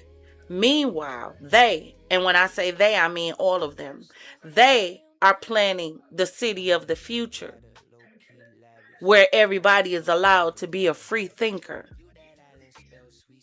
This don't sound like revelations to y'all, but let's go. The Khan Chateau, the tent of the new era. The Khan Chateau is a unique entertainment and shopping center in the shape of a giant tent. It combines traditional Kazakh nomadic heritage with futuristic design and modern engineering. The quick facts. Open 2010. The architect is there, 150 meters high. Diameter is 200 meters. Total area over 127,000. Floors, 6 above ground. Function, entertainment and shopping center. And it shows you the location. Its symbolism. The tent itself represents the Kazakh nomadic yurt, home protection unity. The light, the mast, and translucent roof, everything has a translucent roof, symbolizes knowledge, energy, and hope for the future. Unity, a space where people gather, shop, relax, and connect. Future, a blend of tradition and innovation, a vision of modern Kazakhstan. A symbol of Kazakhstan's vision. Inspired by the nomadic heritage, engineered for the future, a place where people connect, a landmark of pride for the nation. The Khan Chateau is not just a building, it is a vision of harmony between tradition, innovation, and life. So inside the Khan Chateau, right above the bottom, they have an indoor beach. Again, do you want to ask who's allowed to visit this city? They have an indoor beach, a tropical beach with real sand, real palm trees, and a swimming pool. They have a shopping mall. If you look at the shopping mall, do it look like it have a little gondola going through the middle? More than 150 shops of international and local brands. Oh, no, YouTube, don't start tripping now. Oh, no, we're not going to do that. We're not going to do that. No, let me cook. Let me eat. Let me go and tell the people what y'all really don't want the people to know. Because the only time y'all start messing with my lives is when I start telling the truth. Dining in cafes. A wide variety of restaurants, cafes, and food courts. The night view. At night, the roof glows in a beautiful LED lighting. Key features. Natural daylight through the ETFE roof reduces energy consumption. Maintains stable indoor temperature from -30 Celsius to +35 Celsius outside. Sustainable design and energy efficient building system. A symbol of modern Kazakhstan where tradition meets the future. Structure and engineering, you see it. Central mass 150 meters. You see the breakdown. Let's go up. You see the location. Let's go in the middle to the picture. So on the left side, the central mass, we've already discussed how high. The mass supports the entire structure and symbolizes aspiration and connection to the sky. Everything is connecting to the sky. That little beacon light thing at the top don't look like it's trying to send something to the sky. Y'all are not concerned about why everything in this place is sending some kind of message to the damn sky. Has anybody stopped to ask what else is coming back from the sky? I saw Independence Day. And when they started sending signals to the sky in Independence Day, stuff started answering the signal. You telling me this don't look like a signal? Translucent roof. Lightweight, durable material that lets in natural light during the day and glows at night. Endless rope system. The tent is held by a network of steel cables, one of the longest of its kind in the world. Circular base. The circular shape represents eternity, movement, and harmony. They can find a never-ending rope to build this, but can't find support beams for your house that the termites and bugs can't chew up. Let's continue. There's more. Abu Dhabi Plaza. Overview. The Abu Dhabi Plaza is one of the most symbolically charged locations in Astana. Many believe its design, geometry, and location hold deeper meaning tied to power, control, wealth, energy, and hidden agendas. The crescent structure, number one, crescent shape facing Mecca, represents Islamic symbolism, new moon, and spiritual guidance. Central Plaza, main circular plaza with fountain and open space, considered the heart of the complex. Pillar walkways, 12. 12 main walkways radiate from the center, believed to symbolize 12 tribes, 12 months, 12 signs, 12 gatekeepers. Water ring. Surrounding water represents purification, protection, and the flow of energy.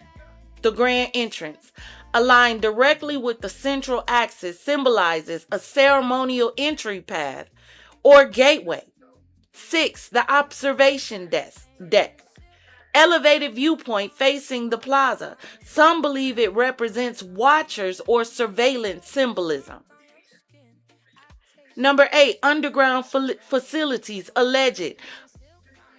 Believed by some that this actually has underground tunnels, meeting rooms, or restricted areas. Landscape gardens, geometric gardens, and patterns resemble Islamic art and paradise garden symbol. So let's go down. Symbolism summary. Crescent shape, Islam, new moon, hidden knowledge. Circular layout, infinity, cycle, eternal power. I know something else that was shaped like this? Do y'all notice something else that was shaped like this? I'm a movie buff. See, I pay attention to stuff in movies because I believe there's a little truth in every movie. This don't look like a Stargate to you? Is it just me? We already got a pyramid that looks like it's sending a beacon to the sky.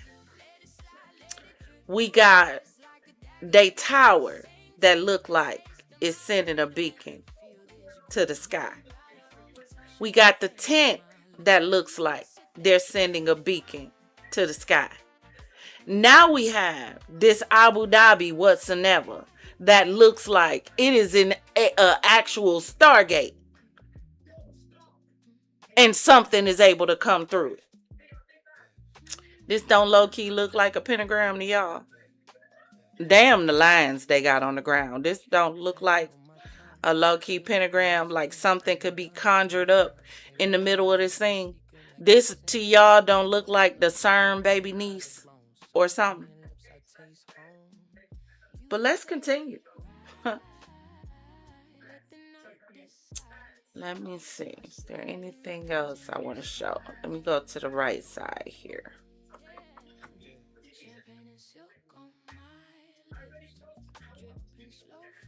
The cost for this was estimated at 120 to 150 million. It was built as a part of the Expo 2017 legacy, and it was dedicated to Abu Dhabi in the UAE. Symbolism is unity, cooperation, future energy. Cooperation with what? Conspiracy theories that are associated, elite meetings, secret summits, believed to be the location for closed-door meetings between world leaders, hidden underground complexes, alleged tunnels connect to other government buildings and secure facilities, energy grid, ley line connection. That definitely looks like some weird energy grid. Said to be built on top of energy lines to harness or control energy. Masonic occultic symbol. The geometry, pillars, and layout resemble Masonic and occultic design. Surveillance and control. The observation deck and layout are said to symbolize monitoring and control. You go up, you got the primary axis, which is the crescent moon. Direct line from the main entrance through the center of the plaza. The crescent alignment, the crescent opens toward Mecca. The cross axis forms a perfect cross aligning north, south, east, and west.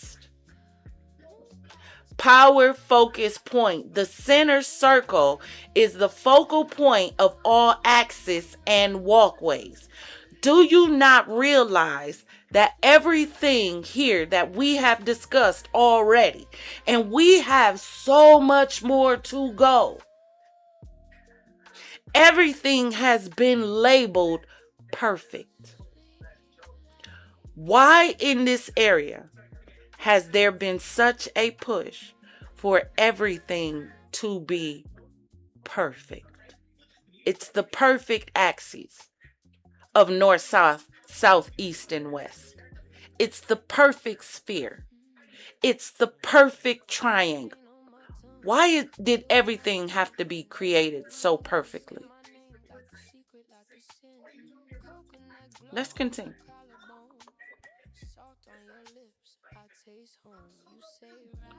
Now we need to get into this. Expo 2017. Now I have a question for y'all. By show of hands in the chat, can y'all let me know how many of y'all knew about something known as Expo 2017 that took place already? Did y'all know about this? And it took place in Kazakhstan.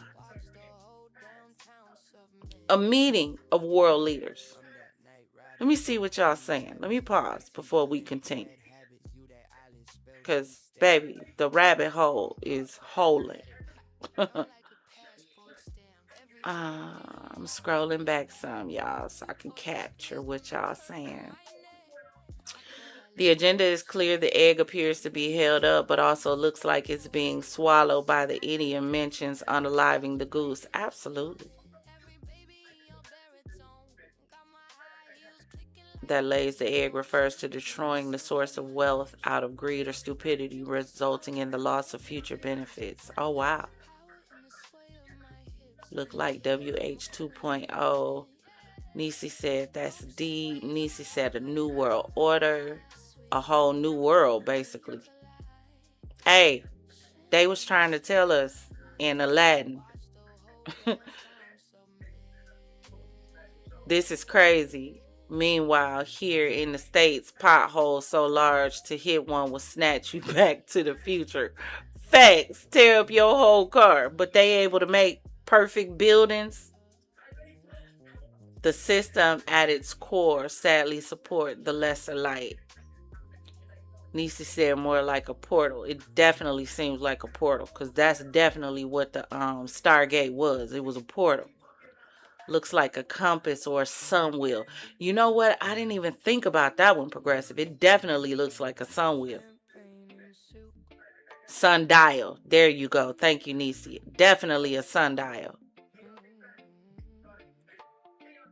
Symbols and signs were used for communication. Absolutely. Historically, the sun wheel or sun cross is one of the oldest symbols in human history, representing life, the cycle of seasons, and cosmic order, allegedly. In ancient history, the dark practice of necromancy and certain tantric rituals often called for an open air or hypaethral, open to the sky. Interesting. You know what would be interesting? To take this layout design of Astana and this area and see if there's any symbols that match it. Any weird meanings or anything that match it that you can find out there. Let's continue. Let's get into Expo 2017.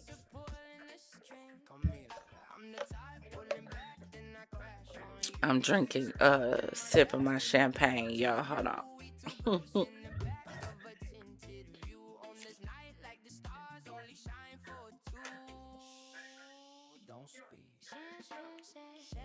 All right. Expo 2017. Something y'all probably have never heard of before. I didn't either. Future energy.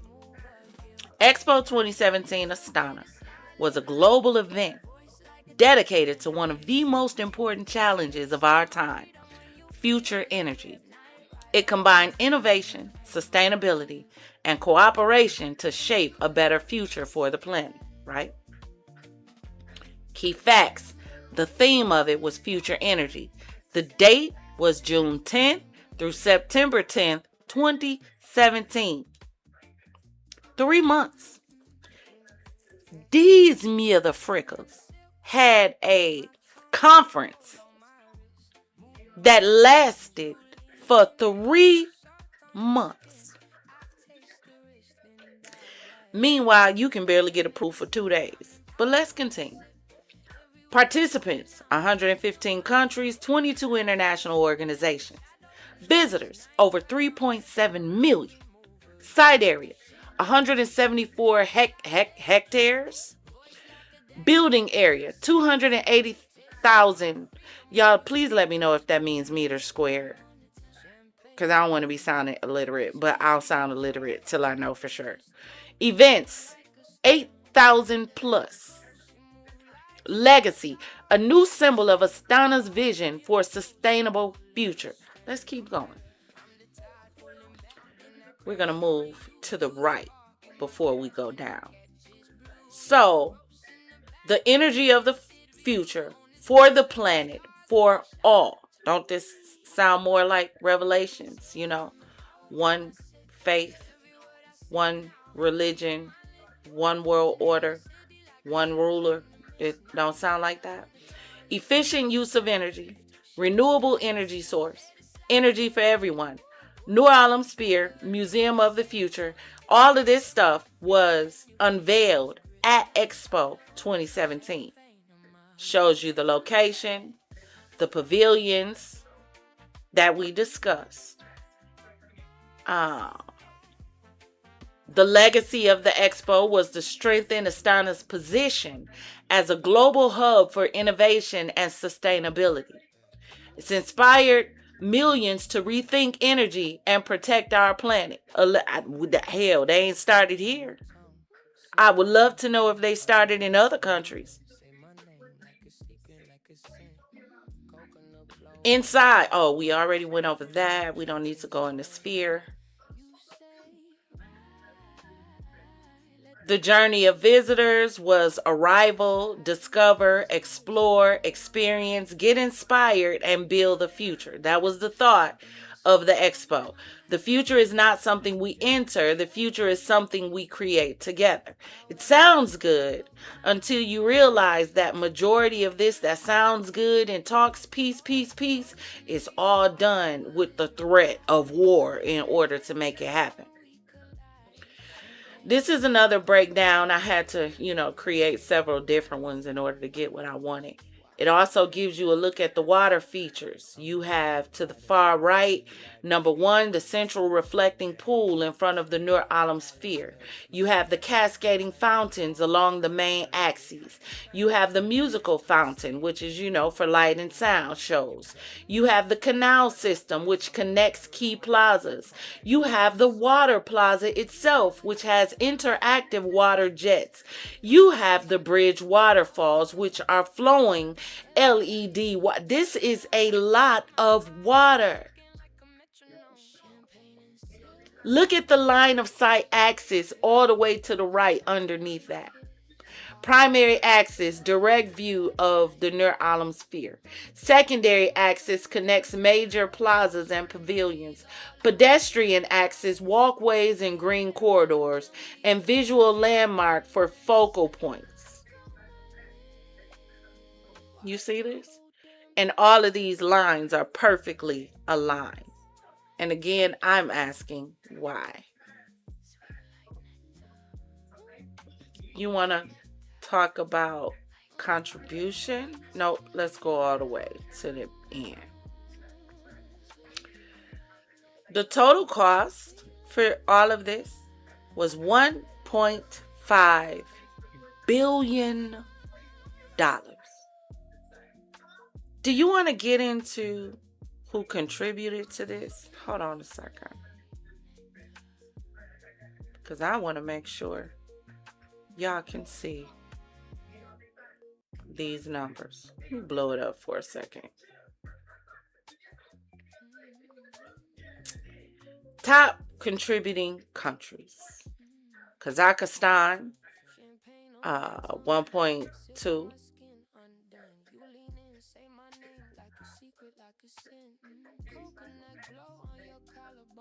China, 100. Russia, 80. United States, 60. Please explain to me how a country that don't have enough money to take care of you, a country that cannot pay its TSA agents when they decide they don't get along and want to shut down, has $60 million to devote to this. A country that don't even believe in peace because it named a whole department the Department of War. Please explain to me how that country has $60 million to devote to this project. Don't worry, I'll wait.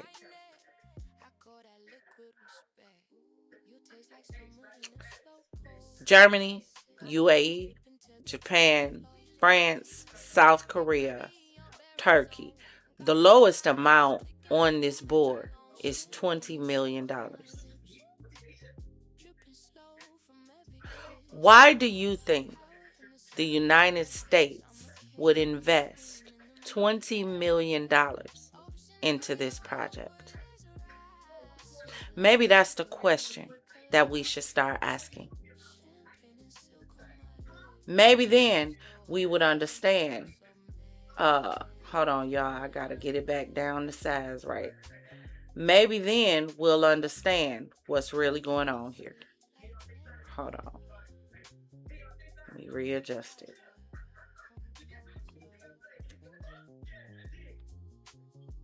There's a bigger play here. We just not paying attention to it. Key facts. Theme is future energy. Participants, 115 countries. Events, 8,000. We saw the statistics. The infrastructure cost $525 million approximately. Construction, $375 million. Pavilions and exhibits, $225 million. Operations and events, $225 million. Technology and innovation, $150 million. This is just for the Expo. Let's go all the way to the right. You see the axes, you see the water features, you see the breakdown of Astana and the sphere and the key sites. Because remember, this area right here that you're looking at, this is what was finished and unveiled at the Expo.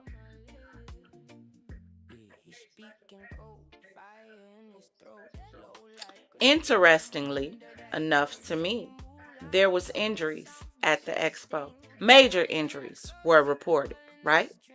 This Expo that a lot of us knew nothing about. 127 total major injuries.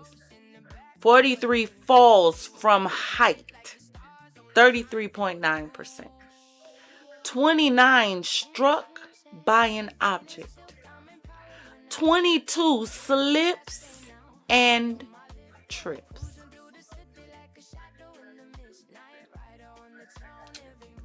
Let's go to the bottom. Top 5 injury locations. Number 1, construction zones. Number 2, service and maintenance areas. Number 3, elevated structures and roofs.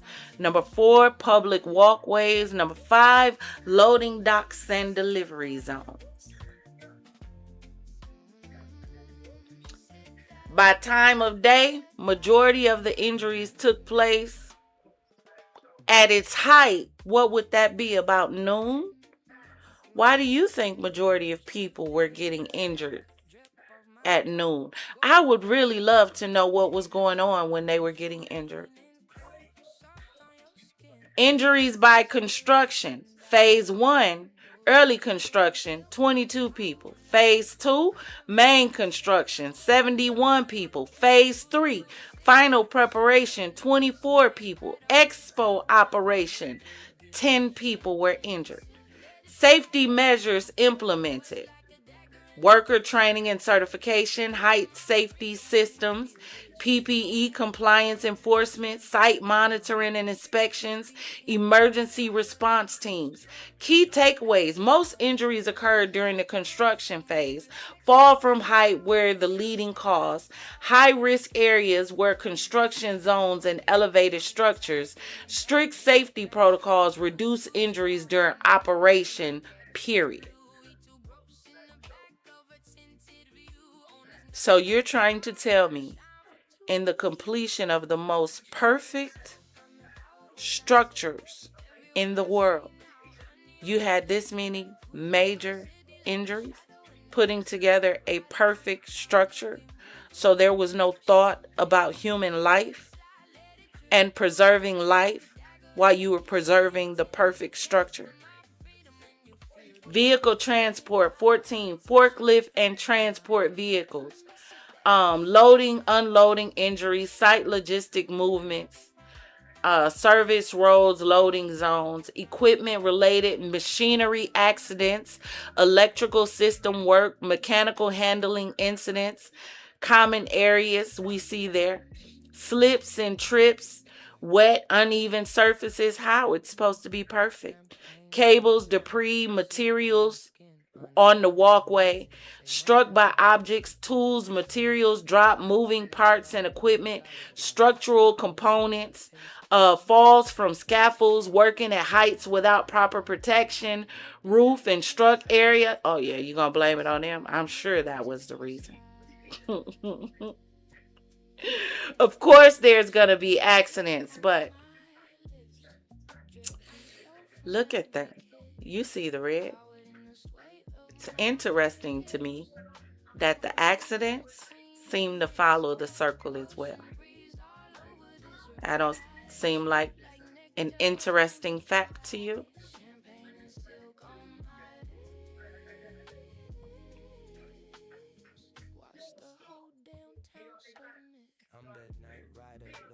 Now let's look beyond the surface a little bit, because as you saw in the beginning, we showed some videos and people were talking about the conspiracies that they think behind Astana.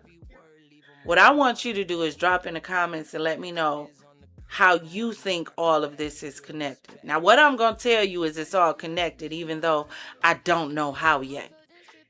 I absolutely believe that the war that's going on right now in the Persian Gulf, in the Strait of Hormuz, is absolutely connected to this. I've already shown you and explained to you in the beginning of this, so go back and rewind, that the United States does not need to be in this area in any way, shape, form, or fashion, because we do not purchase oil like that from the Persian Gulf. Do you know why? Because we have oil. One of the #1 producers in the world.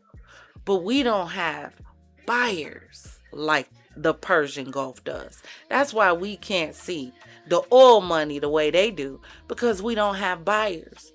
So in order for me to get buyers, the first thing I have to do is take out the other sellers. I don't need your oil. I just got to take you out the way. Y'all don't see the game. Y'all don't see the play.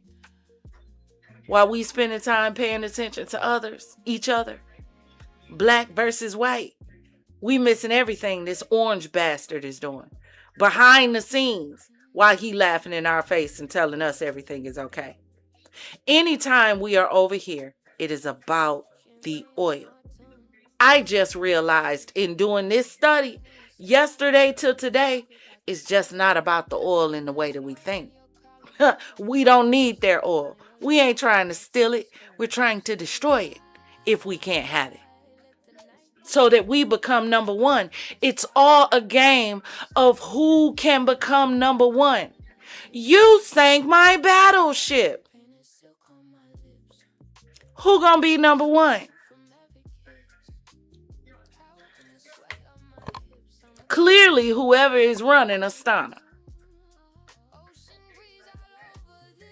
The neural atom sphere, the eye, the orb. The theory is the all-seeing eye watching over the city, said to be an energy generator or free energy technology hidden within. Symbolism, the sphere equals total control, unity, the world in one system.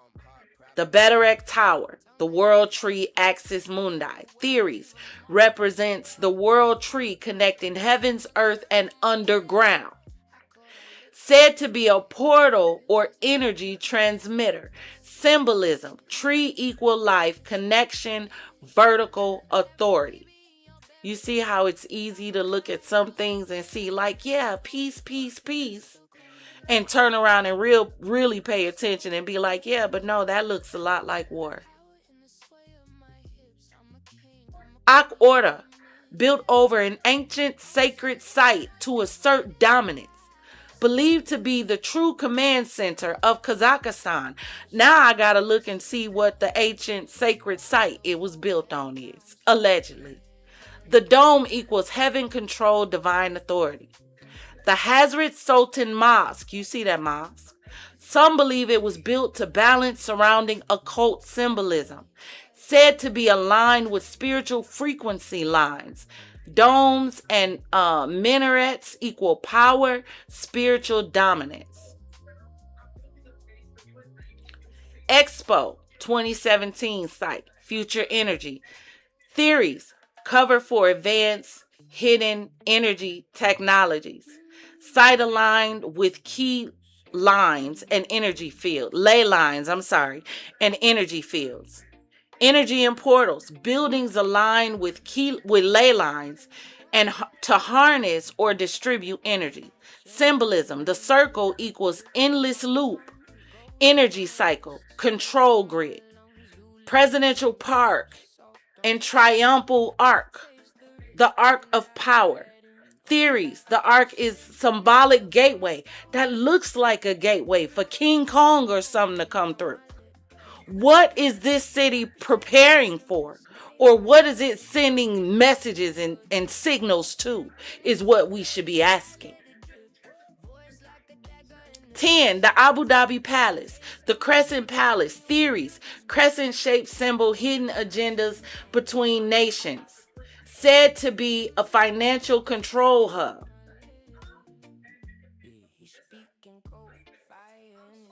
It's crazy.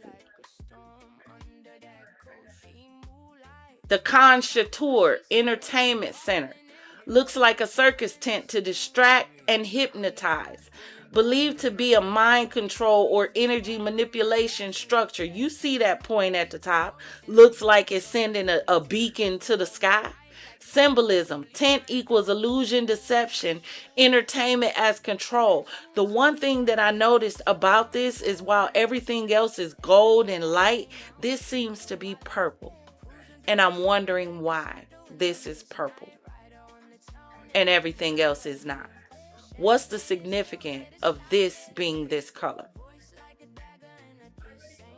The Ministry of Foreign Affairs building, which is another pyramid.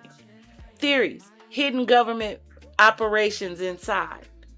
Built as a step pyramid representing levels of power. Symbolism, step pyramid equal hierarchy, control, and ranks. The Palace of Reconciliation, you see it there. Power, hierarchy, ancient knowledge. You see it. Everything in here is highly symbolic. Everything in here is talking about the light, the light, the light, the light, the light. Everything. Everything in here is sending a message to something, and none of us know what. And everything in here was paid for by the leaders of our countries, while we're sitting back, struggling, trying to figure it out. People trying to figure out how they're going to survive from one day to the next. People giving up homes and living in their cars because they can't make it. You got people out here trying to rent homes to people in the hood, asking for 3 times the rent and income, but the rent is $1,400. Make it make sense. If I made that kind of money, why would I be trying to stay in the hood? Everything is set up to make you fail, but set up to help them win. Let's continue. Let's look at the Persian Gulf connection to this. You ain't got to take my word for it. I want you to go look all this up for yourself. This was just from my research. I need you to go do your own. Astana and the Persian Gulf, the hidden connection. Energy, trade, investment, diplomacy, the future power network. Not about causing war. This is about strategic connection, shared interests, and the shifting global power map. The Persian Gulf, the current energy heart. It's an energy powerhouse, right? It holds 50% of the world's oil reserves and a major share of global LNG, liquid natural gas. Strait of Hormuz controls one of the world's most important shipping chokeholds. 20% of global oil passes through. Global finance hub, home to sovereign wealth funds worth trillions. shaping global markets and investment, right? In the middle, you see the area, Europe, Russia, Kazakhstan. You see where Astana is, Uzbekistan, Kyrgyzstan, Tajikistan, Afghanistan, Pakistan, India, China, Turkmenistan, Iran, Turkey, Caspian Sea. You see all of this over in this area. Russia, Europe, Turkey. You see all this. Central Asia Bridge. Kazakhstan sits at the crossroad of Europe, Russia, China, and the Middle East. The heart of Eurasian connectivity. Strait of Hormuz, the world's vital oil artery. Gateway between Gulf energy and global markets. Investment and partnership links. Gulf sovereign wealth funds invest heavily in Kazakhstan's economy, infrastructure, real estate, and future projects. Pipeline networks.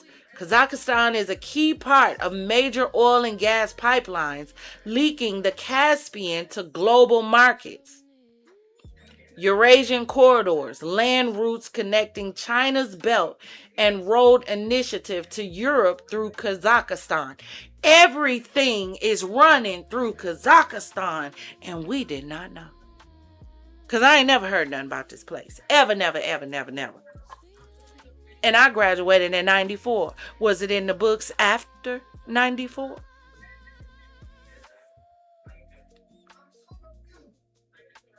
You see the key. So if you got to pause and pay attention, the dotted lines is land corridors, trade routes. The orange line is the oil and gas pipelines. You see the maritime routes for the shipping lanes. You see the energy hubs. You see the strategic hubs.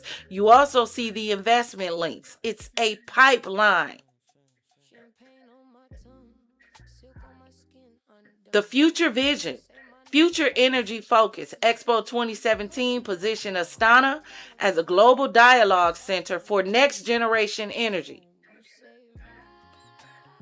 Eurasian connectivity, central hub for trade, logistics, rail, and pipelines across Asia and Europe. So now it's going to be a fight for Astana. Why do you think the fight is so great in this area? Diplomatic platform, hosts global summits and acts as a neutral bridge between East and West. Modernization symbols, futuristic architecture, and master planning projects project an image of a new era and new power identity. Abu Dhabi Plaza, the link, built with investment from the UAE, symbolizing the strong financial and strategic connection between the Gulf and Astana. You see again what the connections are. The world is not moving from east to west or west to east, but from the past to the future. Everything is talking about moving to the future. Transition to clean, renewable energy, smart cities, and advanced infrastructure. There it is. There it is. This is how we bring on the Matrix. We might have to go in the Discord and do some Matrix watch parties. Y'all know I'm in the middle of moving. I will be in my new house by the 15th. So, y'all want to support your girl in her move. For those of y'all who know, you know. This has been a journey. And Sister Girl ain't asked y'all for nothing through this journey. I looked up and said, God, you got it. 2 years ago when I lost everything, I looked up and said, God, you got it. When I moved out of state, God, you got it. When I came back to drop my grandson off and got a phone call out the clear blue after having not had a job, a phone call from somebody I ain't talked to in 5 years and ended up with a whole job offer making more than I have ever made in my life. Never asked y'all for a dime, but I told y'all I was looking up saying, but I'm trusting God. God, you got it. Turned around and God blessed me with a vehicle from the same person I got the job from. God, you got it. Turned around and got blessed with a house. God, you got it. baby, bye. But if y'all want to support a girl on this new journey, you absolutely can. But if you don't, guess what? God, you got it. Hello, somebody. Let's continue. How they connect: Persian Gulf, energy and wealth, shared interests, strategic goals, Astana, future vision, energy and economic diversification. I don't even know why the United States in that. Ain't they done with diversity? Didn't they tell y'all not to talk about diversity? But we have invested $60 million into a country's efforts to build this futuristic city that's talking about diversity. Meanwhile, the FBI gonna come knock at your door if you in your job talking about it. But they investing money into it. But you can't talk about it. Let's continue.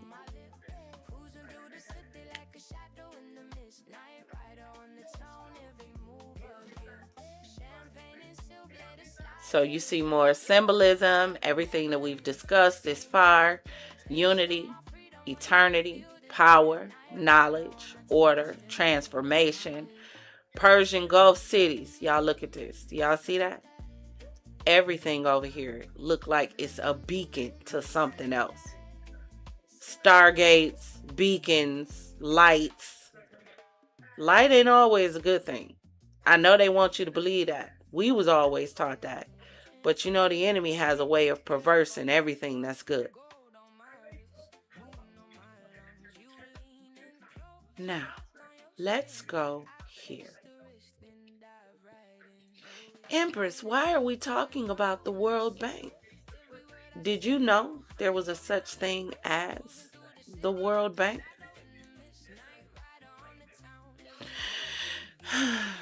Did you also know that the World Bank is located in the United States?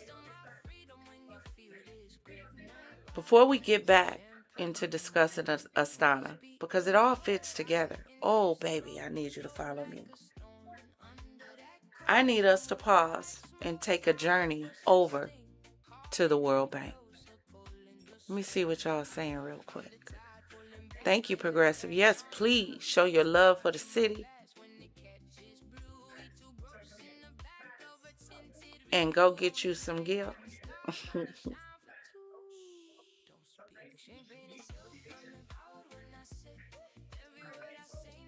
There it goes. I was making sure it was showing up. Alright, where it is, how it works, and the United States role. So where is the World Bank? The World Bank Group headquarters is at 1818 H Street, Northwest, Washington, D.C. 20433, United States. Please explain to me why the World Bank is located in the United States, within walking distance of the United States Department of Treasury, State Department, and the White House. So you telling me the World Bank, the world money, is right next to our money? Why? Number 2, let's continue. The United States and the World Bank. I keep telling y'all, so I got to show y'all receipts as to why I say there's no reason why we should be over there. None whatsoever, except that we want total control and domination. The United States and the World Bank. The United States is the single largest shareholder in the World Bank Group and has played a foundational role in its creation, governance, and direction. 16.38% voting power as of 2024. The United States has the largest voting share amongst all members in countries. The largest shareholder since the World Bank was created in 1944, the United States has been its biggest financial contributor. Let's keep going. $11+ billion U.S. capital subscription. The U.S. has provided over $11 billion in capital to the World Bank. But we broke. We ain't got no money. We in debt. Let's go down. How the U.S. influence works. The U.S. Congress approves funding and capital contributions. The U.S. Department of Treasury represents U.S. interests on the Board of Governors. The U.S. Executive Director votes on loans, policies, strategies, and country programs. The World Bank decisions, projects funded, policies set, and loans approved. Yeah, so apparently countries take out loans too. Number 3, U.S. impact, shaping global development priorities. Infrastructure and economic growth. The U.S. supports investments in roads, energy, transport, and digital infrastructure. Climate and sustainability. U.S. leadership in climate finance and green development initiatives. But we don't want to be in Greenpeace. Education and human capital. Funding for education, health, and social protection programs worldwide. But didn't they just strip money from your schools? Your kids? Oh, governance and transparency. Oh, hell, our government definitely ain't damn transparent. Promoting strong institutions, anti-corruption, and rule of law. We for damn sure shouldn't be a part of this. Poverty reduction and shared prosperity. This is all the belief. And is sitting right in Washington, D.C., in the United States. And I heard one of the biggest slums in the United States is right behind the White House. But they're a part of an initiative with the World Bank, that is against poverty. And it's supposed to boost inclusive growth. Didn't they just cancel everything involved in inclusion? Please help me understand. What are we doing? But they able to lie to you and tell you they don't care about none of this. Meanwhile, the U.S. is one of the biggest contributors. All this is so hypocritical. The United States, first of all, our name is hypocritical because we ain't united of nothing. Ain't not a state in America united at all. Not one. That's lie number 1. Lie number 2 is everything that they want you not to be a part of, but they're secretly funding for other countries. Why it matters.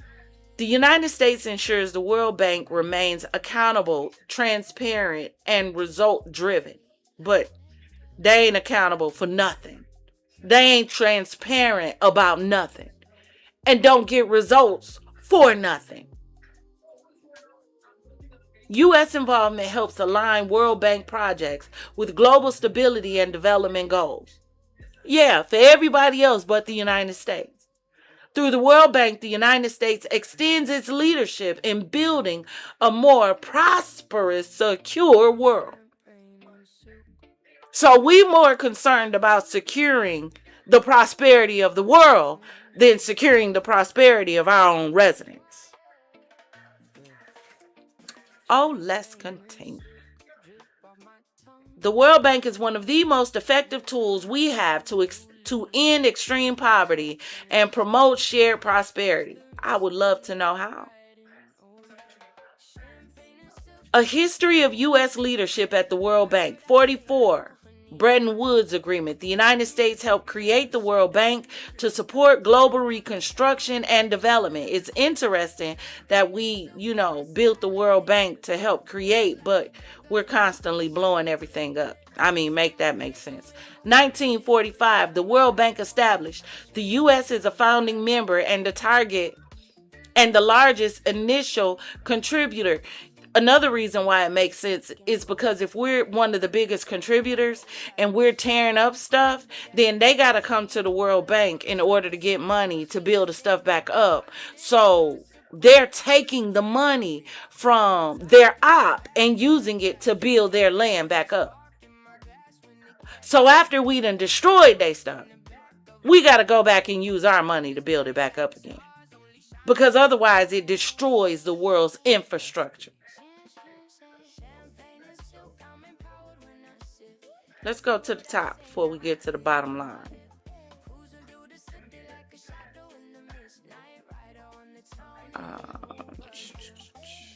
You see the U.S. support for key World Bank initiatives. You see the IDA. Hold on one second. I got to turn off my alert so I can see.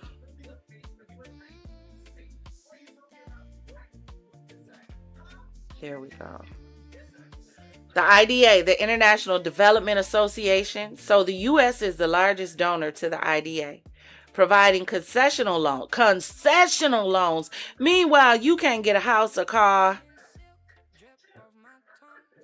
You can't even get a house to rent, less known to buy. But the United States is consistently providing concessional loans and grants to the world's poorest countries. Y'all hear this? You hear this?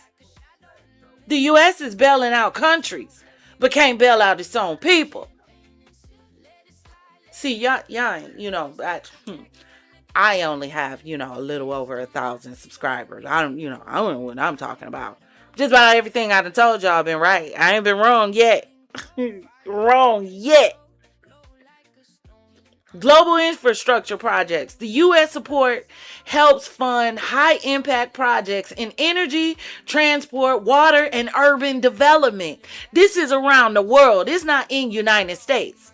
So they are doing urban development around the world. But meanwhile, on a Martin Luther King Drive Boulevard in your neck of the woods is potholes that will snatch your axle off through the tire. It's cracks. It's trash. It's boarded up homes. Boarded up buildings. All of this in your neighborhood. But they bailing each other out. It's all gonna make sense in a second. Don't worry about it. I ain't forgot about Astana. Stay with me. It's gonna bless you in a minute. Because I hope this makes you really open up your eyes to where the real problem is and why we need to take our eyes off of each other and put our eyes really where they need to go. Human capital investment, backing programs that improve education, healthcare, and opportunities for millions of people. Meanwhile, you can't even get the medication that you need because healthcare is so high. Climate action. U.S. funding supports the World Bank's efforts to mobilize climate finance and build resilience and vulnerable communities. How? When Agent Orange is telling you he don't believe in none of that. But low key using U.S. dollars to fund it. See how they keep lying to y'all in y'all face? This is why y'all ain't got to worry about a racist or an ignorant person. Just show them the facts. It's hard to argue the facts.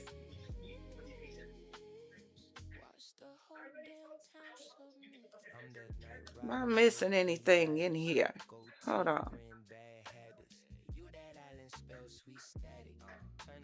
You see the location. Included a little map there for you so you can see it.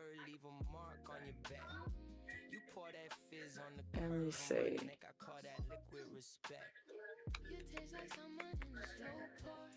Astana and the World Bank U.S. connection. Let's go.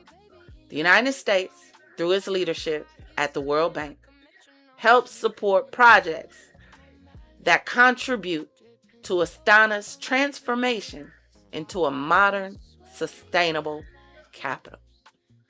The World Bank financing, backed by U.S. capital, helps fund infrastructure, urban development, and resilient projects in Kazakhstan.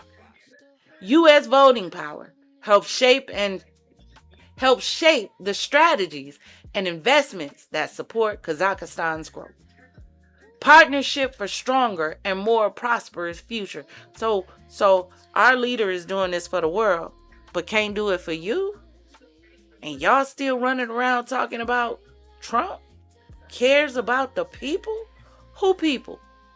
Why do you think Trump is spending so much time over here instead of spending time focused in the United States?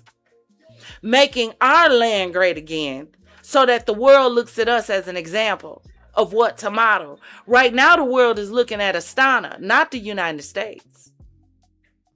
The world's financial contribution to Astana's development, $1.25 billion. 9 projects financed. Total World Bank commitment, $1.25 billion. 2001 to 2004 was the period of support. That was 4 years. Directed to infrastructure, services, and sustainability.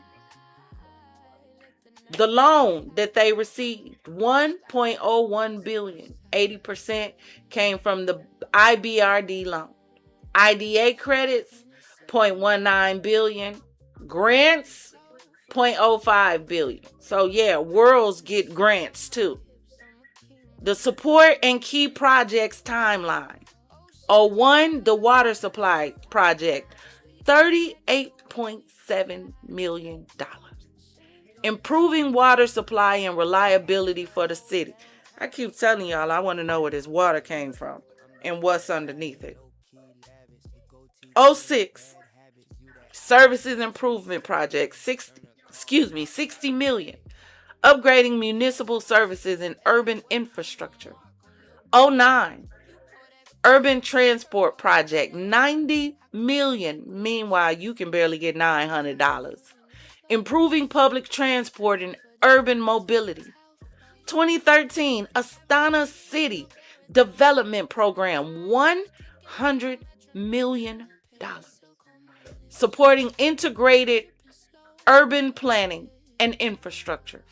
2016, Astana Public Transport Systems Modernization, $180 million to modernize bus transportation and make it faster. 2018, Astana Sustainability and Resilience Project, $300 million.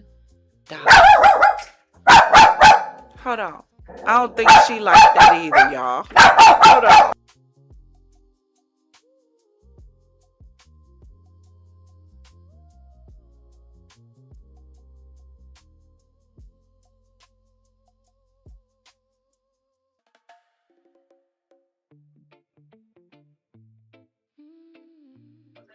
Thank y'all for holding. It's a little girl out the window trying to play with her. 2018, $300 million. 2021, Astana's Green City Action Program, additional financing, $250 million, strengthening green infrastructure and resilient services. 2024, y'all, this is 26. So 2021 and 24 happened after 2020 when we allegedly didn't have no money. When we allegedly was trying to figure out how to save our people from dying. When we allegedly was trying to figure out how to get PPE, masks, and equipment and medication and didn't have any doggone ventilators for the hospitals and all this extra stuff to keep our people alive, they were sending money over to Astana. $250 million. While we trying to come out of a pandemic and figure out how to survive all over again. 2024 was only 2 years ago. And they got a $240 million loan from the World Bank, which is run by the U.S. which the U.S. is a contributor to, major contributor to, and a top shareholder.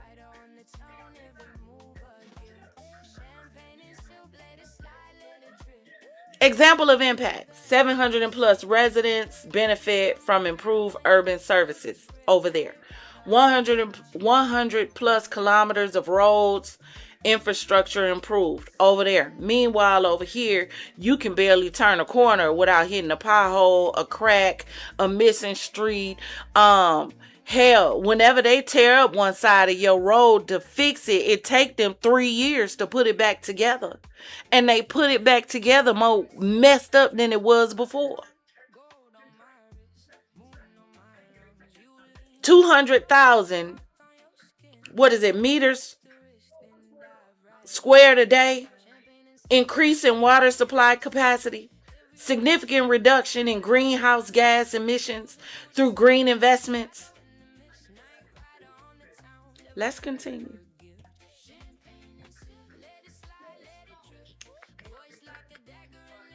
As you see again on the side, it shows you the projects.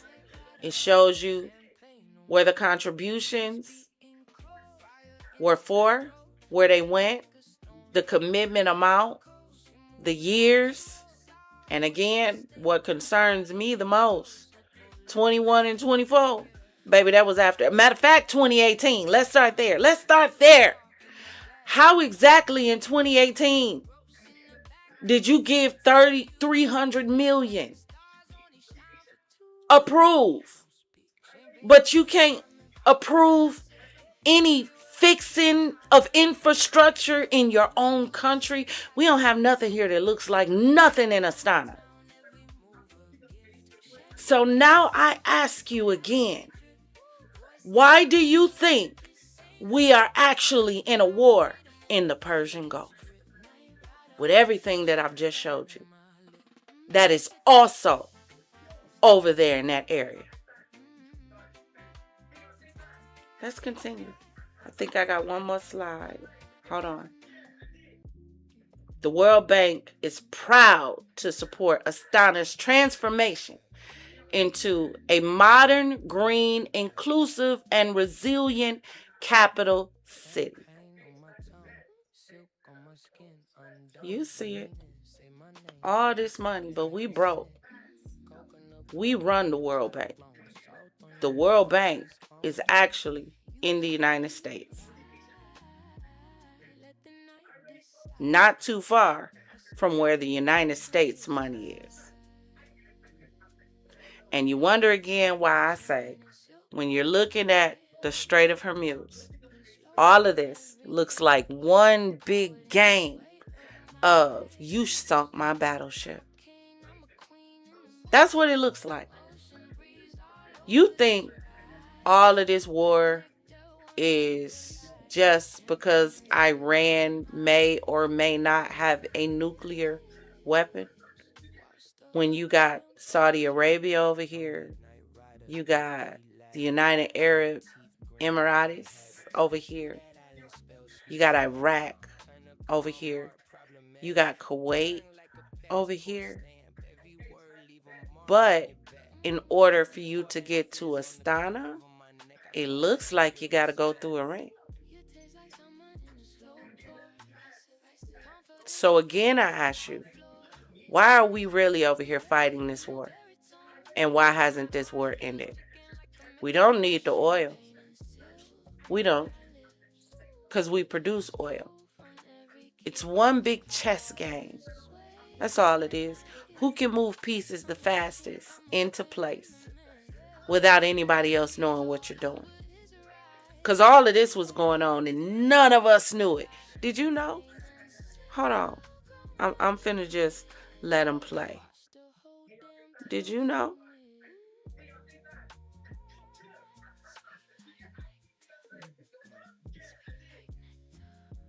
Hold on.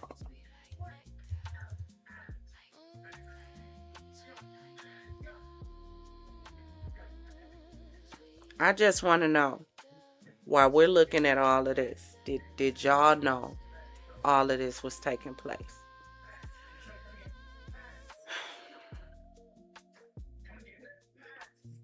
Did you know that Astana was building a futuristic city funded with your money? A city that everything seems to be inviting something from the sky to come here. Everything. It looks like a giant chakra line when you look at everything lit up from the sky. You already heard the man talk about the round table at the top of the pyramid that seats 200. 200 of what? And there's the reference of the 200 fallen angels, which a lot of people think, because this is reaching up to the sky, that maybe that's what the 200 seats are for. Or maybe the fact that the pyramid is perfect on all angles. Maybe that's it. Maybe the fact that the top of the pyramid is covered in stained glass and it's open, it's not even finished. Maybe the fact that when it's night and the light is shining through, it looks like a beacon going up to the sky.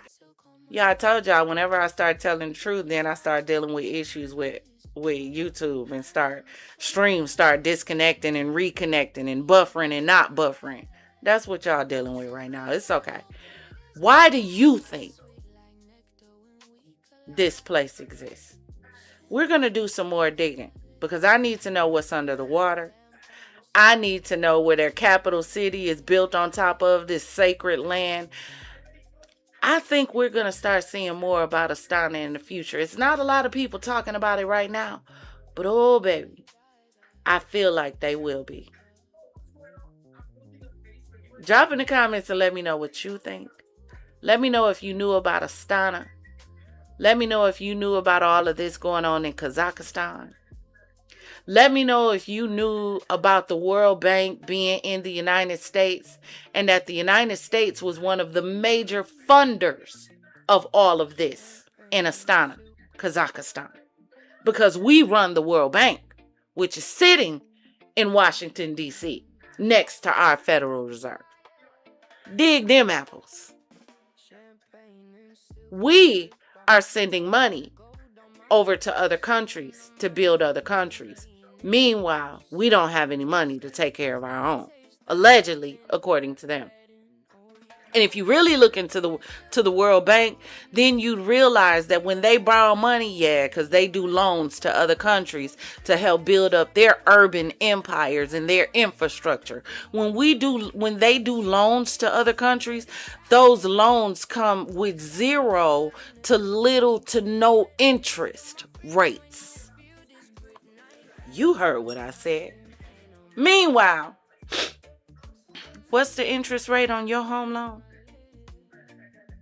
Your credit card, maybe. What's your interest rate? But the countries get bailed out with little to no interest rate with your money. Huh.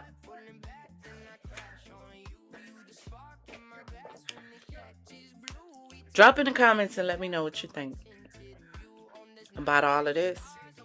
And even along with that, I'm still saying this right here ties into all of that. I don't think none of this is by accident. The war, the Astana, I don't think any of this is by accident. Drop in the comments and let me know what you think. Thank you for joining me on tonight. Please do me a favor and make sure you hit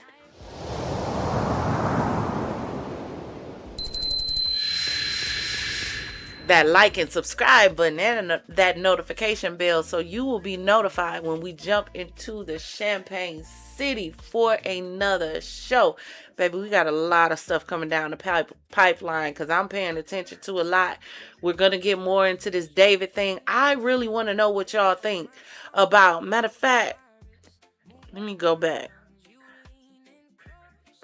I just want to run this one more time and I want to know what y'all think. Just drop in the comments. Let me know if y'all think this video is fake, if you think it's AI, or if you think the defense got a problem on their hands. Let's check it out. Defense isn't ready to move forward, and the state says it also is not ready to move forward, possibly because there are volumes and volumes of evidence easy to find if you're willing to go mining online. For example, watch this, Taylor. It's kind of giving Harley Quinn. Okay. Aw, cute. I like it. Did you see that? And let me rewind it because I want y'all to pay attention to the screen. Now, while they're listening, while they're talking, I need y'all to pay attention to the screen, the words, because it's not them on the forefront of the video.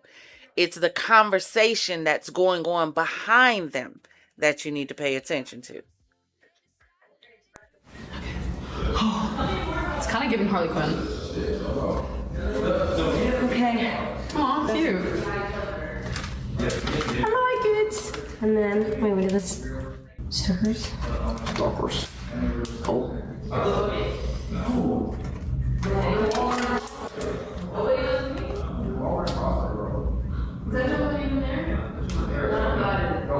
Doesn't know. Where's the body glitter? We gotta be USA now. Where's the body glitter from Claire's? Start it over. Are volumes and volumes of evidence easy to find if you're willing to go mining online. For example, watch this, Taylor. It's kind of giving Harley Quinn. Okay. Aw, cute. So the simple fact that somebody else in the back is saying, tell me more about Celeste. They knew about her. This is why they can't put the whole thing on David. Because now this video in itself has introduced other players that obviously knew who Celeste was.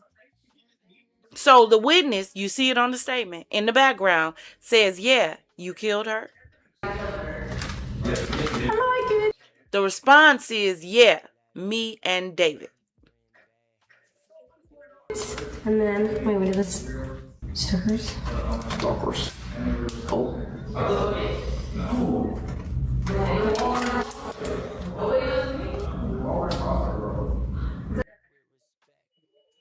Hold on, let me rewind.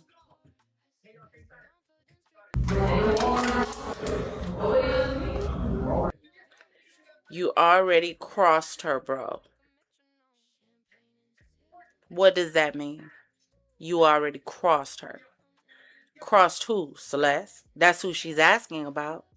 There's two voices in here. Male voice, female voice. How did she cross her?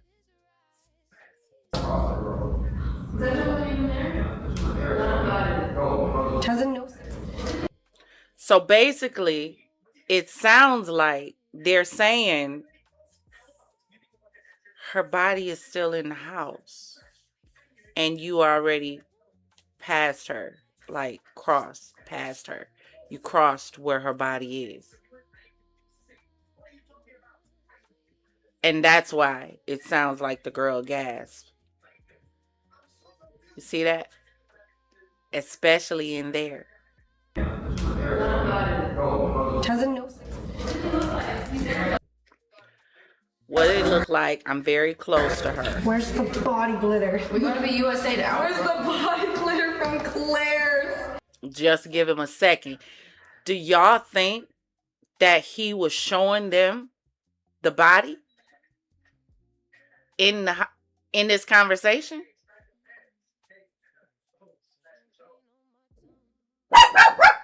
Bro, body glitter from Claire's.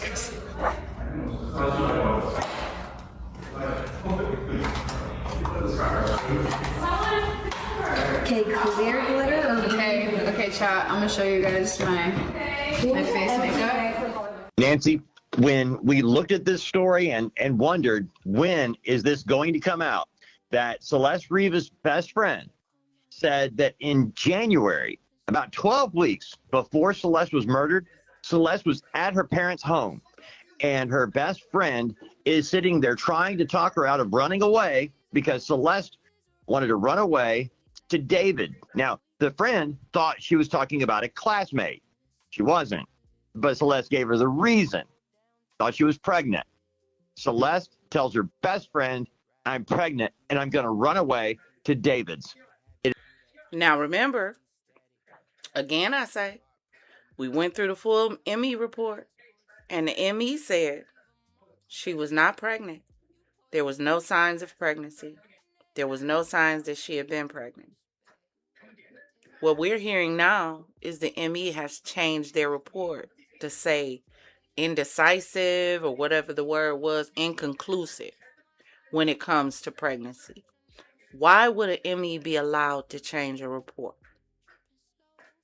Why is the ME changing a report? Maybe for the same reason that the ME waited until December to come out and say they had a cause of death when they couldn't find one between September and December. You get it? Also, we have a defense team and a prosecutor's team that is not ready for a trial. Why do we have an arrest right now? Why? So you can mess up this case and this boy can walk free like y'all did Diddy? We ain't even had no mention of the record label yet. Why are they being left out of this conversation? I guarantee you they intertwine. His record label manager, this girl was on streams with him. This girl was on tour with him. She went to London. How did she get to London with him? He had a team. He didn't fly by himself. Why haven't we introduced the label as interest in this case either? They leaving out too many missing pieces, and I don't like it, because I'm trying to understand why. And then they're lying about the pieces that are there. 1 minute she pregnant, next minute she not, next minute she could have been, next minute she never was. 1 minute there was no tattoo on the finger, next minute there is. Come on now. These law enforcement is acting like politicians. They lying to y'all every step of the way because they think you gonna buy it and pay attention. Just like the Nancy Guthrie case. They think you gonna buy it and pay attention. So they lying to you every step of the way. Changing laws right under y'all nose. Y'all don't even see it. You know why? Because we too busy focused on each other. That's the problem. We too busy focused on black versus white. I hate white people and white people hate us. White people. I'm fatigued. Meanwhile, laws being passed under our nose. We don't know shit. Did y'all know y'all now got to get out of the car when the police tell you to? Whether they have probable cause or not. Did y'all know that's now a law? That you cannot tell the police no? And it's for their protection? That if they pull you over and ask you to step out of the car, you can't say what's your probable cause. You cannot say, I'm not stepping out of the car. It's against the law now. Did you know that? While we focused on black versus white. Did you know that? So we got people now going to jail and catching charges because they didn't know a law was passed that required them to have to get out the car now. Now we got a whole war / excursion / field trip / TIFF / little to do that's going on in the Persian Gulf. And we don't even need to be there. Then we find out about a whole secret society nation city being built and funded with world finances from the World Bank. So that they can have sustainable living. So that they can have a better transit system and infrastructure. So that they can have a better water system. Hey, Detroit, y'all water get fixed yet? How many states in the United States right now has messed up water? But they done built a whole water system in a stop. Let me put it back on for y'all. Don't even worry about it. Let me let it play while I'm talking. Cause I don't want y'all to think that I'm making stuff up. It ain't me.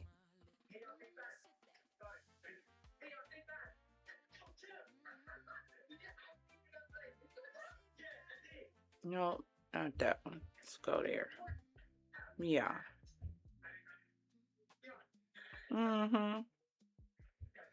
Whole water system. Y'all see this? Astana. We can't take our money and build a better infrastructure for us. Create better living arrangements for us. Create a better nation and country for us. But we can do it for Astana? The United States gave $60 million to this. 60 million. But you can't get a loan for $60? 600?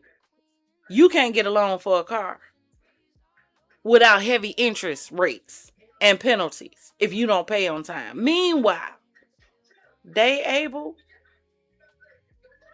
to be fully sustained on natural energy. But they can't figure out how to make it happen for you. They had a whole expo in 2017 that all the countries and the big names went to see the unveiling of what all their money had paid into. Billions and billions of dollars went in to build the Astana city in Kazakhstan. This city that everything looks like it's pointing to the sky, trying to welcome something else back in. And we still think the war in the Persian Gulf is over nuclear weapons when Retch round the corner? Is this? Please. Argue with your mama, not me. I watch too much Investigation Discovery for that. Y'all drop in the comments and let me know what y'all think about where your hard-earned dollars are going. That can't do nothing for you, but is doing stuff for impoverished countries around the world. And not impoverished, because don't nothing about Astana look impoverished. Don't nothing about Astana look like it used to be impoverished. But look, chakra symbol. Look at it. Look at the way it's built. Every pyramid, according to them, perfectly designed. Every triangle, a perfect triangle. The sphere, a perfect sphere. 80 meters in diameter. Any way you look around it. Perfect sphere.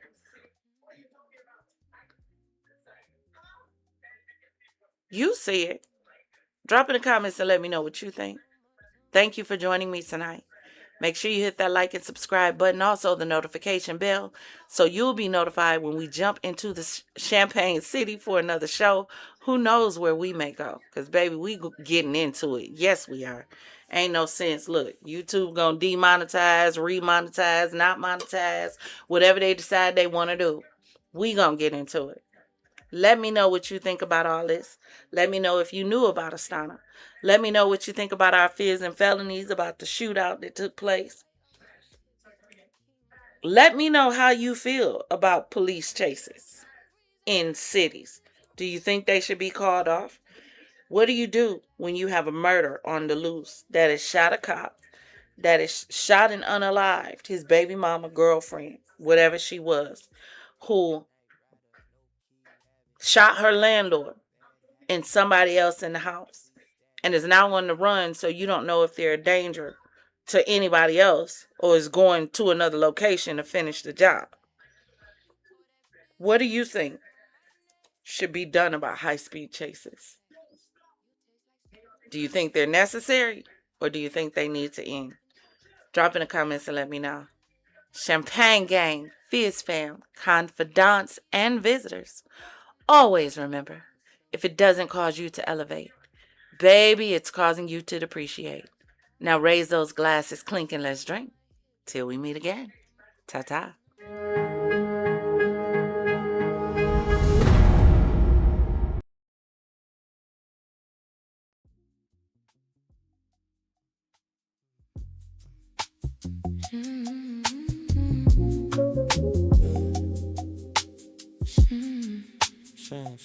Champagne on my tongue, silk on my skin undone. You lean in, say my name like a secret, like a sin. Coconut glow on your collarbone, salt on your lips, I taste home. You say right, let the night decide. I slide in the passenger side. Yeah. Champagne and silk on my lips, dripping slow from every kiss. Power in the sway of my hips. I'm a king, I'm a queen in the mist. Ocean breeze all over this ride, sweet like nectar when we collide. Champagne and silk on my lips, watch the whole downtown submit. Yeah, I'm that night rider, low-key lavish. You go teeth grin, bad habits. You that eyelid, spell sweet static. Turn a calm heart problematic. Tongue like a passport stamp, every word leave a mark on your back. You pour that fizz on the curve of my neck, I call that liquid respect. You taste like summer in a slow pole. I sip, confidence dripping to the towel floor. We lit. Every baby in your baritone, got my high heels clicking like a metronome. Champagne and silk on my lips, dripping slow from every kiss. Power in the sway of my hips. I'm a king, I'm a queen in the mix.